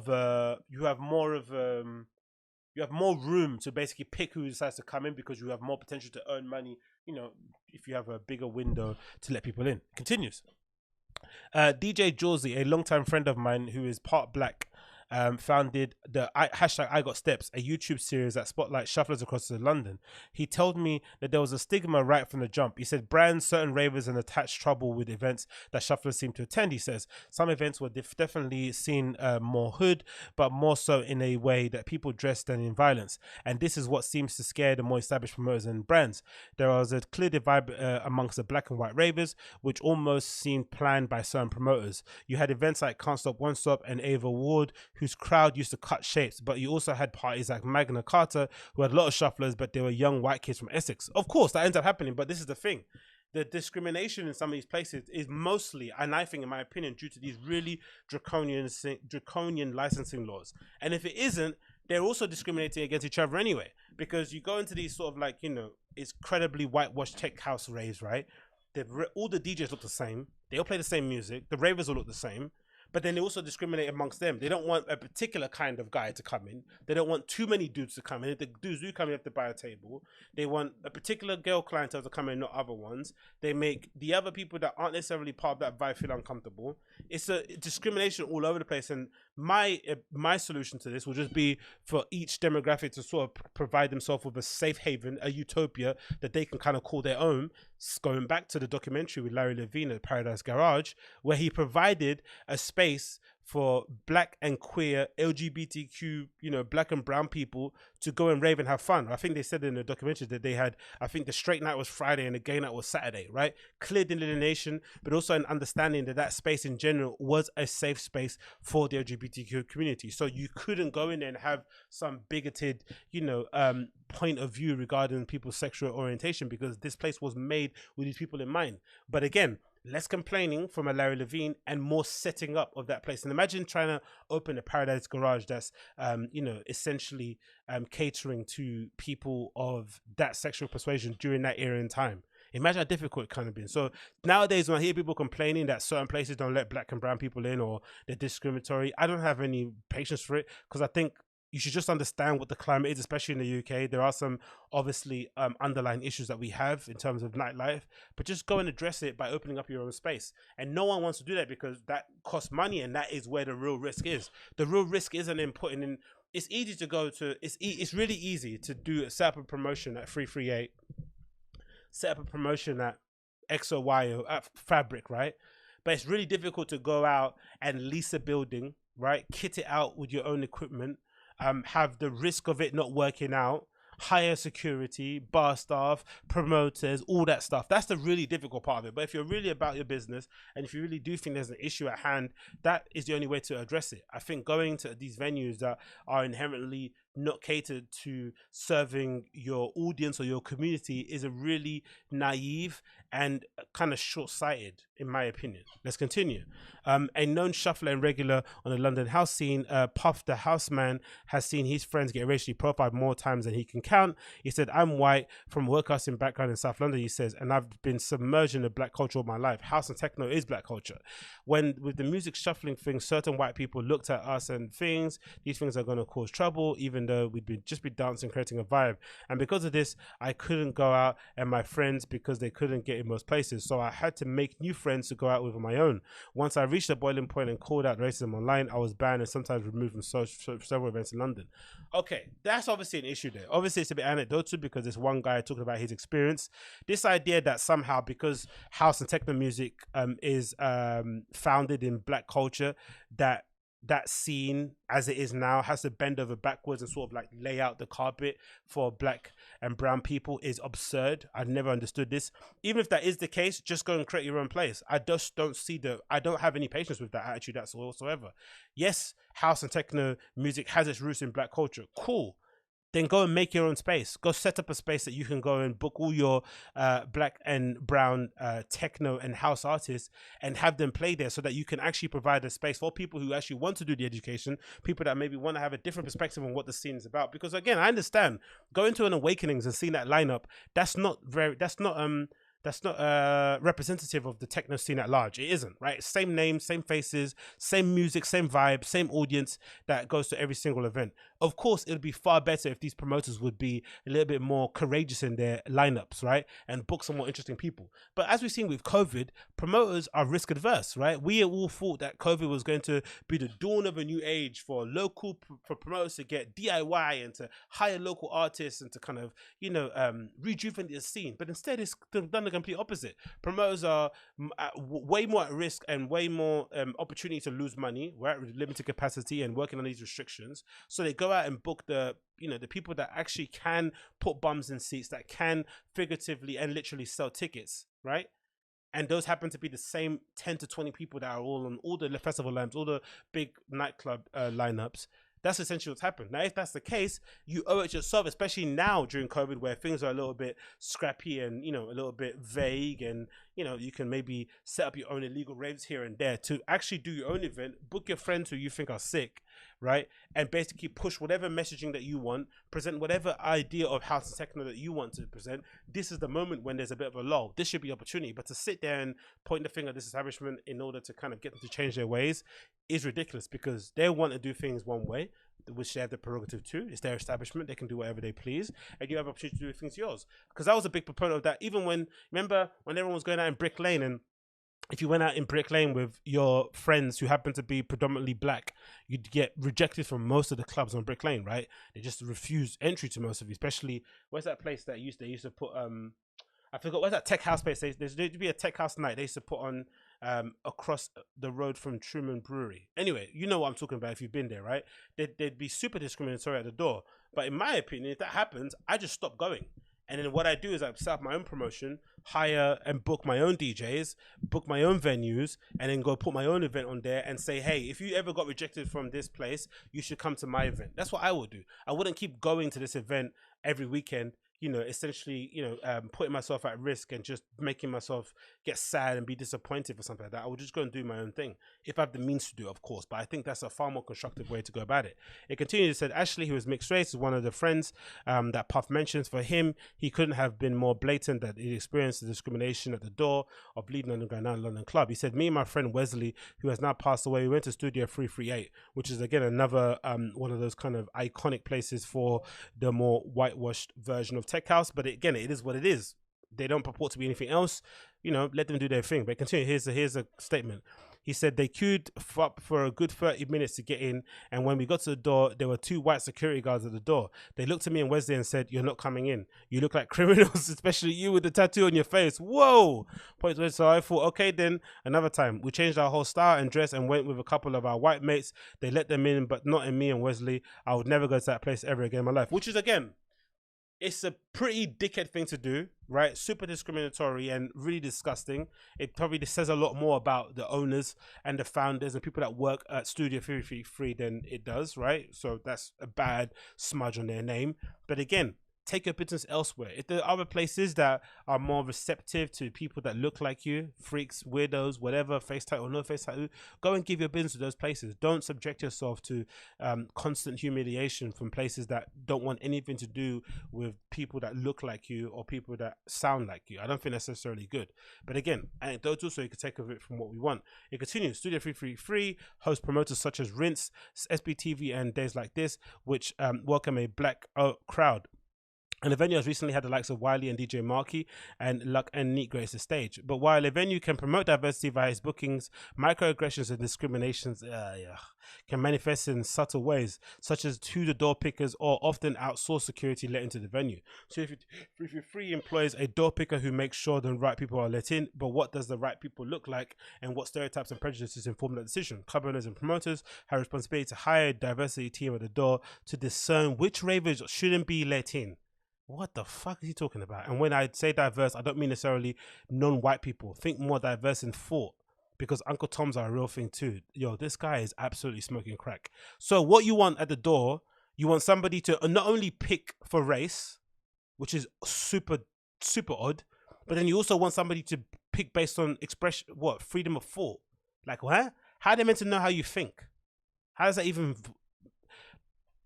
Nightclubs, by their very nature, are discriminatory in some way, shape, or form. They are going to be exclusive, right? Because there's only a limited amount of capacity of people that can get in there, right? It's not like going to a supermarket. There's only a limit of people that can go in, especially if you're going to a nightclub that's well regarded, well liked, a particular night, a particular club night, a particular DJ is playing. There's always going to be a limit to the amount of people that can walk into the kind of place. In my opinion, the best places are the ones where everything is considered, from the lighting to the door picker, to the sound system, to the people that work behind the bar, to the flyer design, right? Everything that's the best nights I've been to, the best clubs I've been to are where they pay attention to every single detail. One of the biggest details that you have to pay attention to is the people that you invite into your establishment. That's the biggest tell of whether a night is going to be good or not. And we've all got this experience. How many times have you been to a Wetherspoons, right? Which is, one of the most, if not arguably one of the best and worst pubs, chains in the UK. But how many times have you been there with a group of friends that you love, people you haven't seen in ages, and you've had a fucking blast, right? You've drank a bunch, you've laughed a bunch, right? And you just bonded in such a shitty place, but you've had a great time. Why? Because of the people that you're in there with. The same could be said, and the same is even more so said with nightclubs. The people that are in a nightclub really, really shape your experience in there. And if a club doesn't go out of their way to mold or to sort of discern who should be allowed in the club, who kind of matches their vibe, the sooner that club is going to fail and go under. And most of the clubs that aren't around nowadays are mostly because of their reluctance to have somebody on the door who is basically picking who decides to come in or not. Now, should that process be a little bit more transparent? I don't think so. I quite like the idea that some places I can't get into. It's not bad because it gives me something to maybe something to kind of reach and aim for, or maybe the fact that, hey, not everywhere around the world am I going to have free entry to go in. And there are some places where I don't want to go in because I don't feel safe. So I'm okay with some places saying, hey, we don't want some people that look like you in there, because I know essentially where I shouldn't go, and I give my businesses the places that I should go. But I think this idea that you should, number one, pick on skin color, Number 2, pick on race. Number 3, pick on thought. Like, what? Let's continue. One of my friends, Aaron, says he'd had similar issues. Again, he talked about 338. I found myself traveling all the way to 338 with a ticket, and on a couple of occasions being turned away for no reason. Bruv, you're going to a nightclub. You might get turned away because it's full. You might get turned away because, I don't know, it's empty and they have people standing in line for hours. This is standard procedure. People think they have a divine right to walk into a nightclub. It's legitimately insane, even if you have money. Now, again, maybe it's a kind of privileged position we have in the UK because we have such a wide range of places that you can go to hear different types of music, and most of these places aren't nightclubs. They're usually bars you just walk into. But this idea that all nightclubs should be all welcoming is really odd. The best ones I've been into are not like that. The best ones are a bit exclusive in how they approach the door. Imagine if Studio 54 existed nowadays, the amount of trouble that would cause with some people. And ultimately, Studio 54 turned into just being a mouthpiece or a playground for the rich and famous, really. But in the beginning, it was extremely discriminatory. Even so, much so for the people that were rich and famous, right? Look at Berghain even, right? There's that famous story about, who was it that got rejected? Is it Jeff Mills or someone really famous DJ got rejected from Berghain? That happens all the time. Anyway, it continues. I remember one time me and my friend messaged a party called Abode that was being held there. My friend is white. We both messaged them at the same time and they sent me the link to the ticket and not me. Oh my God. Again, if that's the case, stop going to Abode. Stop even speaking about them. On top of that, shuffling, which is seen as typically black thing, Studio 53 Abode made it clear that the style of dancing was not welcome at their venue and the event, and I feel that instead of them directly refusing entry to young black people, they target the style of dancing used, and this is an angle not to allow certain people in their parties. Now that's true, but I also think that if they didn't want black people at the event, it just will stop black people coming in. It happens in Brick Lane all the time. Before shuffling existed in Brick Lane, if you happen to go to a nightclub with more than 5 male friends that happen to be black, there was no chance you were getting into the club. They'll just say out flat out, you're not getting in. You'd be in a queue, there'd be 5 white boys in front of you, they'd get in and you wouldn't. Right? So this angle, it's not the shuffling angle is not really a thing. Maybe it's a convenient excuse, but if they don't want you in, they could just say no. They can refuse entry because it's a private business at the end of the day, innit? But again, if they don't want you in there, don't pay any attention to it and give your money to places that do want you in there, or set up your own thing. Like, that's my solution there. I don't understand this constant whining and complaining about places that are pretty clear in their approach and to, they're pretty clear in their stance. We don't want blacks. We don't want shufflers. If that's the case, don't go. While Studio 53 maintains that people can dance however they want inside the venue, a post on Abode's Instagram from 2015 revealed that we are not a balaclavas and gun fingers, so you and your boys won't be getting in. Simple. Unfortunately, the scene has a new wave of youngsters that don't care about music. It's just about being well-hard, which is, again, true. It's a fairly accurate point to make. I think if you're putting on an event, a tech house event, and you're actually about the music and you get these people, because that's the thing is what people don't understand. It's not just discriminatory against black, it's discriminatory against its own scene. These people are rebelling against the popularity and the mainstream appeal of this music that they're into. Unfortunately, it's going to attract a certain demographic, and it's up to you as a promoter and a label owner, as a club owner, an event booker, to decide who comes to your venue, because you want to ensure that the people in there have the best possible time so that they come back the next time. Like, how many times have you been to a shit party, just stay because you're in there, and they never went again? I've done that countless of times. Now, for a promoter, because I know I've been a promoter myself, you can't allow that to happen, because you don't know you can never estimate or guess how successful your next party is going to be. So you have to ensure the party you're doing right now at the moment is as best as you can make it, so that you can give yourself the best possible platform to get another one the next time. That's what you can do. So again, I don't really agree with all this stuff. There's a lot more to talk about here on this topic. Definitely check out yourself, but I definitely think there's a little bit of a victim mentality that I've never really been a fan of. And again, maybe because I'm more kind of exposed to the the Berlin view of techno, even the Detroit scene, right, where techno was sort of birthed. There was a very exclusive tilt towards it.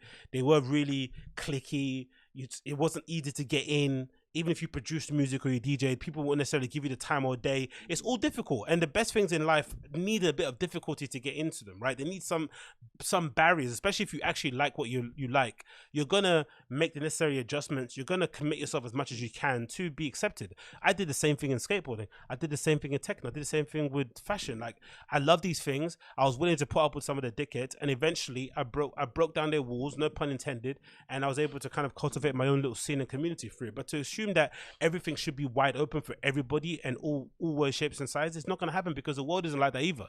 But once you do get involved and you do find some barriers and you do find some opposition and some pushback, it's up to you to then provide the next person less of that pushback, and then provide a platform for utopia. That's why I think utopias can exist, because you can learn from all these bad experiences, and then you can take all those bad experiences and try and correct those wrongs in whatever you're doing, whether it's a record label, a party series, a streaming thing. You can do that in your own regard. And I think going on as if like everything is sort of like, you know, do or die when you're black and brown in nightlife is really just disingenuous, in my opinion. But again, I'd love to know your thoughts and opinions in the comments down below. It's articles called Blackout Nightclubs Aren't Utopia for Every Black Raver. It can be found on Mixmag, but I'll put the link in the show notes for you guys to check out.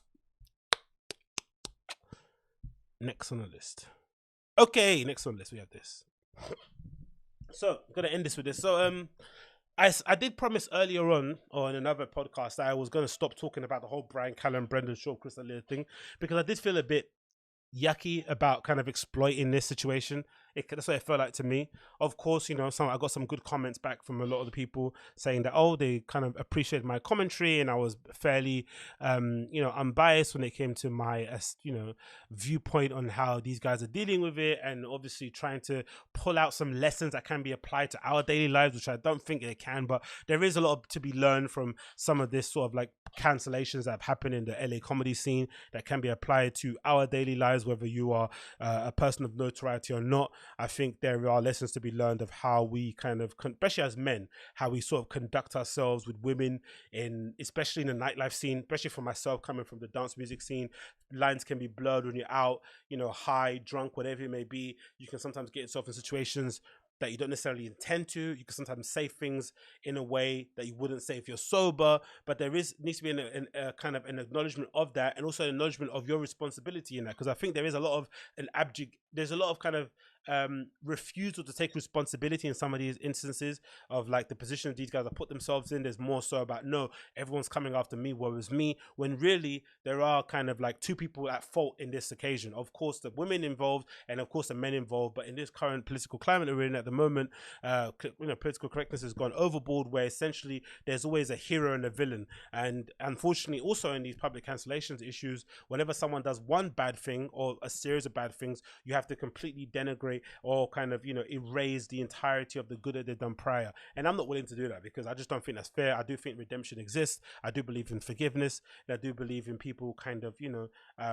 rewriting their wrongs, because I know I've made loads of mistakes in my life. So for me to kind of sit there on my ivory tower and kind of point fingers and say, you know, you did that wrong and your counsel is not whatever, is really disingenuous and not something that I'm ever going to support. So with that being said, I thought it would be a good time to maybe catch up on what Bryan's basically said regarding some of the pushback he's gotten from a lot of the people on the community, a lot of people that were fans who have essentially been, you know, and I've said it myself, had a lot to say about Bryan's conduct when it came to Chris D'Elia's allegations, right? Chris D'Elia was the first person to get cancelled out of that sort of LA comedy scene circle, and the reaction towards Chris D'Elia basically outlined was representative of a lot of the reaction towards Bryan Callen, because I still believe if Bryan Callen and Brendan Shaw would have dealt with the Chris D'Elia incident in a far more fair, less not risk averse, I'd say,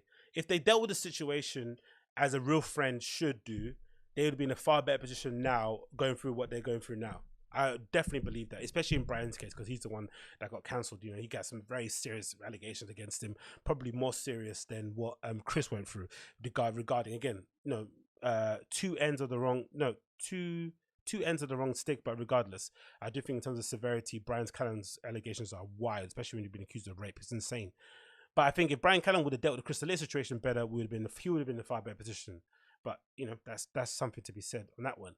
So Bryan Callen decided to get on his podcast, the Conspiracy Social Club, or is that what it's called now? I'm pretty sure, with Sam Tripoli, and essentially explain some of his actions and, you know, basically rewrite the narrative that's going out there, that he essentially deleted all the pictures of Chris on his social media to save himself. And then, as karma would have it, the cancellation brigade came after him, and he essentially got cancelled worse than what Chris D'Elia did in the situation. So this is Bryan Callen explaining what happened and giving his point of view. And again, I'll go through it. I'll let it run some time because I've got some feedback regarding it. I stop it too often. I'll let him say his piece and I'll give my opinion as we continue with the video. But let's go on with this. I think last podcast, and this is for all you fucking guys out there who, I think I said I'd only hung out with Chris once and went out to dinner once or something like that. Let me clear this up right now. Chris is my friend. I've always been in touch with Chris through this whole time that he's had his ordeal. And when I say I didn't hang out with Chris, I'm saying I didn't hang out with him because the times I saw him were at the Comedy Store. Our relationship was Comedy Store, and when we were... It's work, right? It was always work. The truth is, when you're way older than somebody, you don't go to lunch or dinner fucking ever. Now, the weird thing about this is that I don't think he owes anyone an explanation, right? I think as fans, and I'm a fan of the show, a fan of his still, even though I don't agree with some of his actions, I don't think he owes any of us an explanation. He could do whatever the fuck he wants. It's his life. He's a grown man. He's look after his family and his kids. It is what it is. But I think the issue here for most, and again, speaking for myself, is that when the Chris D'Elia allegations came out, they were pretty heavy, as all allegations are. But from what I've seen so far, especially when somebody's going through a really public cancellation, as a friend, the best thing that you can do publicly and privately is support them until more of the facts have come out, until you've basically spoken to your friend and made your own assertion as to where you fall, as to what side of the line that you fall in terms of agreeing what they did and not agreeing what they did. Well, regardless, right? But I think what you can do, the best thing that you can do, especially when the cancel mob comes after them, is just support them publicly and privately. Unfriending them on social media, deleting pictures, basically trying to rewrite the narrative as to how close you actually were, will always come across really yucky. It really will come across backstabby. It really will come across snaky. It's always going to come across like that, regardless of your intentions. Like, if you could, like, let's say a scenario where someone, Chris D'Elia got cancelled, but then throughout the entire process behind the scene, Bryan was talking to him every day, as he's saying. Let's say that's the truth. It doesn't matter. The optics of it look bad because you've deleted all these pictures. When you got on camera straight away, you started crying, which is, for me, a real indication of, like, you are more conscious about something else happening to you, right? That reaction between Bryan Callen and Brendan Shaw was super bizarre. Crying like that because your friend got cancelled, especially when you consider the allegations, was really insane. You should be worried for your friend, want to look out for him, but crying on camera, especially before they even spoke to the guy personally, was nuts. And then getting on there and basically trying to tell your audience, hey, don't come after us with your pitchforks. We didn't know the guy too tough. He's just a comedic friend, was really disingenuous because as fans, especially, we've watched hundreds of hours of these guys on podcasts, hundreds of hours. And they purposely lent into this idea that they were friends, number one, right? They basically purposely lent into this idea that there was this rat pack of comedic friends that were going on the road, hanging out at the Comedy Store, doing all silly goosey stuff and having a whale of a time. Now, if that wasn't true, fair enough. But you then can't complain that the fans have that point of view because that is what you presented. You leaned into it because it served you at that time. It allowed you to kind of book more shows. It increased your social media presence when you had each other on each other's podcasts. That's essentially what you played up into. So when fans make that assertion that, hey, you guys were actually closer than you guys make out, it's because you provided that information. You're the one that presented it to them. And there's, again, I could go up and bring up examples and clips of loads of occasions where Bryan Callen and Chris D'Elia have been hanging out socially, which kind of, really goes against everything he's saying here and basically proves that, Bryan Callen might be lying or maybe twisting the truth to fit his narrative, but that isn't the case here. The case is more so this kind of reluctance and inability to understand where others are coming at it, right, in terms of the fans. And this kind of persistence need in his, from what I've seen so far with Bryan, where he's really desperate to make sure that everybody knows that him and Chris D'Elia weren't really friends. When if you look at it really, he has the more poignant problem he has to face, he has to convince people that he didn't rape somebody.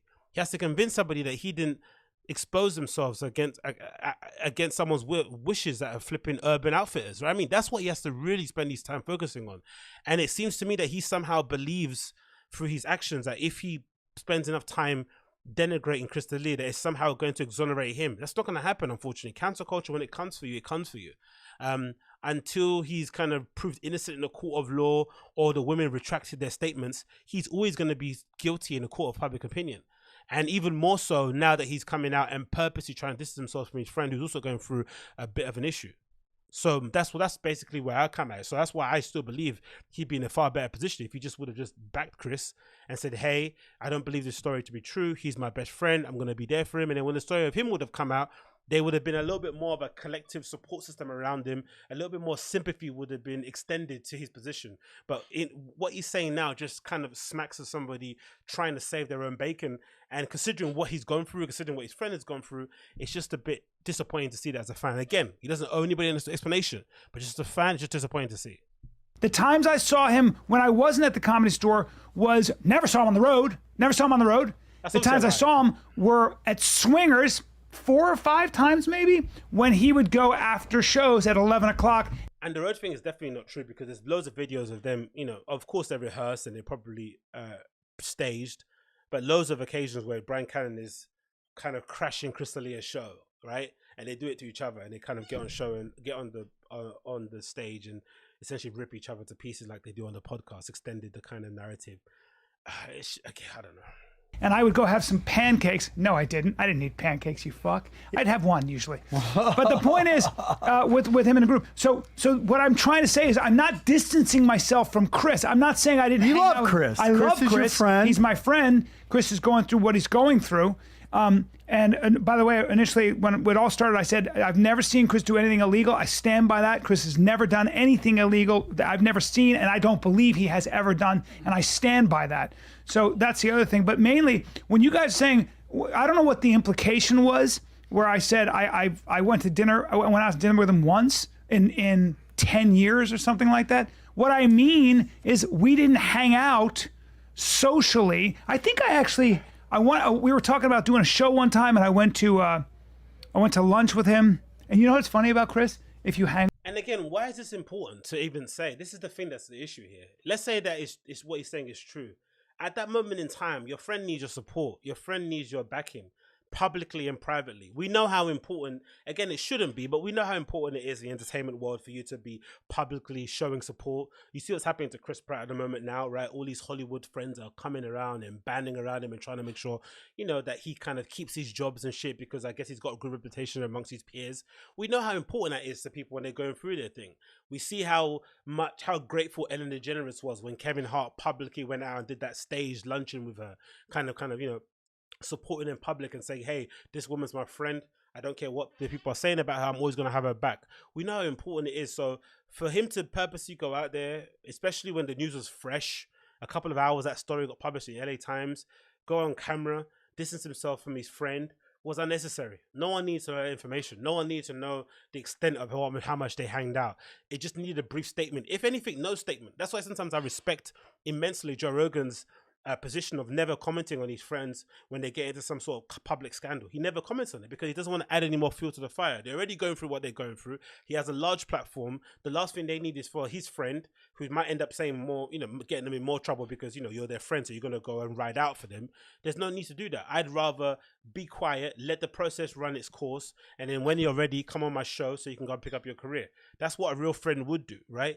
And there should be just a sense of loyalty. I don't know. For me personally, I've always said, like, unless my friend, the only thing I think I would write off my friends completely for, and I'd have no ways of coming back, would be rape and touching up kids.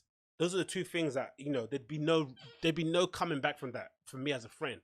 But other allegations, whether it's to do with, you know, something sexually inappropriate with a coworker, I'd want to hear my friend out and get that side of the story first before I make my decision. I'm not just going to go off the back of what I've heard because I owe them that. They've been my friend for 5 or 6 years. Isn't there an example of Quentin Tarantino, right? Who who's put in a really unfortunate position where he had to defend his friendship with flipping Harvey Weinstein, right? When he was going through what he was going through. and he's been proven to be an absolute monster, right? He's in prison for raping and sexually assaulting many people, famous or not famous. And they asked Quentin Tarantino during that time, hey, what do you think of these allegations against Harvey Weinstein? And guess what Quentin Tarantino said? He's my friend. I'm not going to make any comment right now because this guy, again, Harvey and Lionsgate, they were instrumental in Quentin Tarantino's success. Right, directorial success. They gave him a platform, provided him with the funds to do what he needed to be done. And even he said in defense of Harvey, hey, I'm not going to say anything now until there's more, information comes out. But he's my friend and he's got my support for the time being. Right? Because there's no, you're going to wait for more information to come out. And that's Harvey Weinstein. These guys couldn't even defend Chris D'Elia. Imagine. So him saying all this stuff is just weird. Like, it's just, again, it's unnecessary. And it's probably more a symptom of being in Hollywood. You've worked so hard to get a career. He's finally had some level of success. He's been toiling in obscurity for what, 4 decades, right? Like, he never wanted to be a stand-up. He just happened to be good at it, right? From what you read between the lines, especially with him talking to Joe Rogan, he was just naturally gifted at being a stand-up comic, but his real desire was always to be a working Hollywood actor, comedic or not. That's where he really wanted to earn his bacon, and it never really worked out for him until the success of The Fire and the Kid, which he naturally didn't actually give a shit about, if you listen to what Brendan Schaub said. So it's ironic that the one thing he didn't care about is the one thing that's now kind of supporting and maintaining him and providing him with some kind of leverage and platform to basically do what he's doing at the moment. But this is the issue. But again, let's continue. With him, which I didn't realize. Guess what he does? He just hangs out all day. He's one of those guys who can hang out and drink coffee all fucking day. Yeah, he's one of those guys. You're like, fuck, man, it's been a long hangout. Yeah, and then we had a meeting one time, and then he after the meeting, he went and was just kind of strolling around a clothing store, and I was like, you just hang out, huh, dude, and do nothing? That's not me. He doesn't listen to music, which is kind of the weirdest thing about Chris. Of all this stuff that's come out, which I don't believe any of it, but the one thing I do believe, the dude doesn't listen to music. He's that's a weird thing. He's a bit on the spectrum. He is on the spectrum. Yeah, so listen, anyway, man, I just want to put that fucking to rest. Is that I have never, a lot of people are talking to me scrubbing my Instagram. Let me talk to you about this too, just so we can put this fucking thing to bed too. The reason that I took down those videos was when all the shit went down with Chris, my friends were there, and the comments underneath were so crazy that my friend said, look, your daughter is in middle school. She's going to read this shit. What? Again, man, look, he doesn't owe us explanation. Is what it is. Again, I love the guy. So it's the issue. I actually like him. He's my favorite, like legitimately my favorite of all that comedy crew, right? He's naturally incredibly funny on podcasts. His banter with Chris D'Elia is legendary. 10-minute podcast will go down in the podcasting hall of fame, right? Bryan Callen is, in my opinion, top 5 stand-ups in that scene. Not worldwide, but in that kind of LA comedy scene, even though he has a particular sort of, physical comedy that sometimes people love or hate. But I actually love the dude. I actually really do love him. So to see him do this kind of, semantic gymnastics is super annoying. Why is he mentioning his kid when it comes to scrubbing his pictures? Now, again, let's put it out there in the point. Optics-wise, it looks really bad. His friend got accused of something. He didn't call him to find out what was going on. Immediately turned on the camera to talk about it in order, to gain more views and to maybe kind of be the first to comment on it in public. Started crying on camera and then decided to then tell us and inform the audience how far or the extent of their relationship. Made it known that they didn't hang out together that much. Made it known that they weren't that close friends. Made it known that they never went on tour. In a moment of, of this guy's essentially career coming crashing down all around him, really serious allegations out there. And also maybe in the knowledge too that there was another story coming out about him in the back of his head, he decided to get in front of it and push his friend under the bus in order to kind of preserve his own self. And then the cancel culture came after him. In that moment, he decided to then go through his entire Instagram and scrub it. And if you remember when that happened, when the podcast, I think maybe a couple podcasts later, or maybe it might have been on this one, or maybe it might have been on The Fire and the Kid, Bryan Callen said something along the lines of, I didn't do that, my agents did. Which, again, at the time I didn't believe. I thought it was a complete lie, right?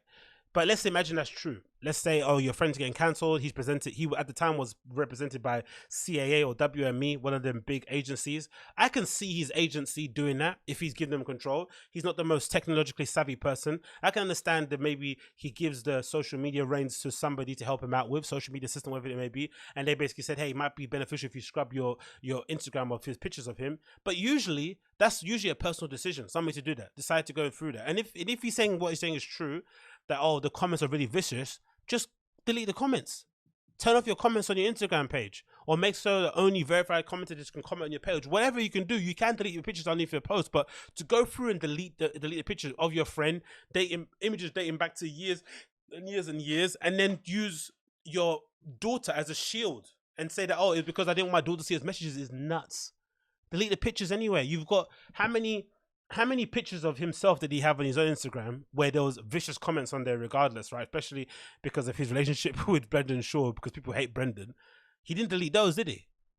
He kept those pictures up. So this excuse about it was impacting his daughter is absolute BS. And again, it goes to show just how far his star has fallen, in it, and the lengths at which he's scrambling to save his Hollywood career, even though, in my opinion, his career is over in Hollywood. It's done for. The quicker he accepts that, the sooner he can move on, the sooner he can actually be a support system to his actual friends that are going through whatever he's going through, because the cancel mob comes after you in the way that it's come after Bryan Callen. There's no going back. There's no scenario that I see where he's going to be represented by one of these big agencies and is going to be allowed on one of these big shows. The moment he gets booked on any show, the moment he gets booked on any TV series, the moment he gets booked on any movie, the council member is going to come after and attack him the same way they did on these stand-up gigs, where they successfully got some venues to cancel his stand-up that he was doing, which essentially cost him money, I'm assuming, right? That's going to continue. No one's ever going to forget this, especially the cancel mob. So you owe it to yourself to just support your friend, because you're never going to win those people back, because they're the gatekeepers of Hollywood. So this thing that he's doing now, where he's making up excuses for his actions, is just odd. It's really, really odd. And again, it's just optics, isn't it? At the time, deleting your pictures of your friend when they're going through such a moment in need, it just screams of you trying to save your own bacon. And again, the irony is not lost on me. You did all that, and you still got cancelled yourself anyway. Take it down. So what I did is I called Marty, my buddy. I go, hey, Marty, take all those videos down, because this ain't helpful. This is not helpful to Chris. Who'd I call? It's not helpful to you to have the images of him. What is not helpful to Chris for? What's that going to do? Because he has images of Chris on his platform. What, they were going to just include them in articles anyway. It's no, you can find those pictures all over Google. It's not as if like he scrubbed it and there's no images of him and Chris D'Elia hanging out anymore. They exist. They're on the internet. They can never be erased. After that, I said to Chris, hey, dude, just so you know, I took down all these videos. That's what I did. I didn't do that because I was trying to distance myself from fucking Chris. Yeah. I did it because the comments and the fucking insanity were so bad. But again, this is the problem, Brian. You don't understand how it looked. It does look like that. You can have all the good intentions in the world, but if it looks one way to most people, then that is just the way it looks. You have to be understanding of that. That is just the thing. And I think widely, again, if they can pull, because I'll stop this, I won't play the whole thing. You can watch it yourself, because I'm tired of talking about this. But widely, I think the lesson to be learned from this is like, support and back your friends, man. Like, always have your friends back to a certain extent, but you owe it to your friends to speak to them directly when you hear them going through, when they're accused of something very, very egregious, or they're going through a very serious situation. You owe it to your friends to speak to them directly, not to just go by the hearsay of what you see on social media. Now, if they're not your close friends, then of course, fuck them. Listen to what everyone else is saying on social. But if they're your actual friend and you actually love them and you care about their well-being, you owe it to them. The cost of friendship is to call them directly and say, hey, what's going on? What's up with A, B, and C, or D? And then you decide to make your own decision based upon that. But to just throw your friend under the bus to save your own career, which is completely fleeting. And again, this exposes people's most of their actual real intention, which is just to be famous and successful. Because I think if you're a level of comedian that Bryan Callen is, you don't really need Hollywood, right? You can have a pretty successful career working in podcasting, doing your stand-up, doing your own independent stuff to a very successful degree. But it does expose that he was mostly in it for the, the allure and for the image and for the label of being a working actor in Hollywood. That's what he was actually in it for. The comedic bonus on top of it of being a touring comic and being well regarded within stand-up peers and having a loyal fan base and podcasting, that was just the icing on the cake. But what he actually wanted was to be an actual working Hollywood actor. And now that's been taken away from him, especially just when he got it, which I have sympathy for. I think if you just got your show now with the Goldbergs and the spin-off, I understand. But imagine everything that he's been through, divorce, all this sort of stuff publicly, you know, the firing a kid before these cancellation was really going downhill. You got COVID, right? Really, you know, stressful situations where you'd think this would be the moment where you'd really need your close friends and family. He essentially isolates himself in that regard due to his reaction regarding everything. Because you have to imagine too, remember when they were going through COVID and guests wouldn't come on to fry the kid because they got COVID, and now he's going through all this stuff, and I'm sure other guests don't want to come on the show because they don't want to have the smudge of what Bryan Callen's going through too on their name. But again, unfortunate situations to go through. Until there's a really big development on the story, I'll stop talking about it. Like the Meghan and the Tory Lane situation, it just gets a bit boring after a while. But hey, that is the final update, or that is the latest update regarding the whole Bryan Callen situation. He still doesn't get why people were kind of annoyed at his reaction towards it. It is what it is. He's doing what he's doing on his podcast on Patreon. Much success to him and all that malarkey. But I think the quicker he realizes that his Hollywood career is over, and the more he focuses on just doing his stand-up and supporting his friends, the better. The more he keeps, you know, telling himself that, you know, deleting the pictures of your friends when they're going through something egregious is the right thing to do, the worse and the long this is going to get drawn out, especially as more time goes on and he starts to get a bit more comfortable. I think he can kind of pop his head at the parapet. Those cancel mob guys are going to come out with their bows and arrows and start picking him off. But hey, not my life, innit? You got to make your decisions in it, so I guess he can do what he does. But I'd love to know your thoughts and opinions regarding it. What do you think? Do you believe Bryan?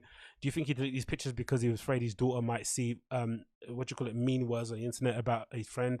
Or do you think it's just a convenient excuse? I'd love to know your opinion in the comments below. Okay, that's the Agostinho Zinga Show, episode number 392. Thanks so much for tuning in as per usual. If it's your first time watching the show via YouTube, make sure you smash that like, hit subscribe, leave a comment down below. If you're listening via the podcast app, please send me a 5-star review and share the show with your friends. And until then, I'll see you guys again very, very soon. Take care and be safe. Peace.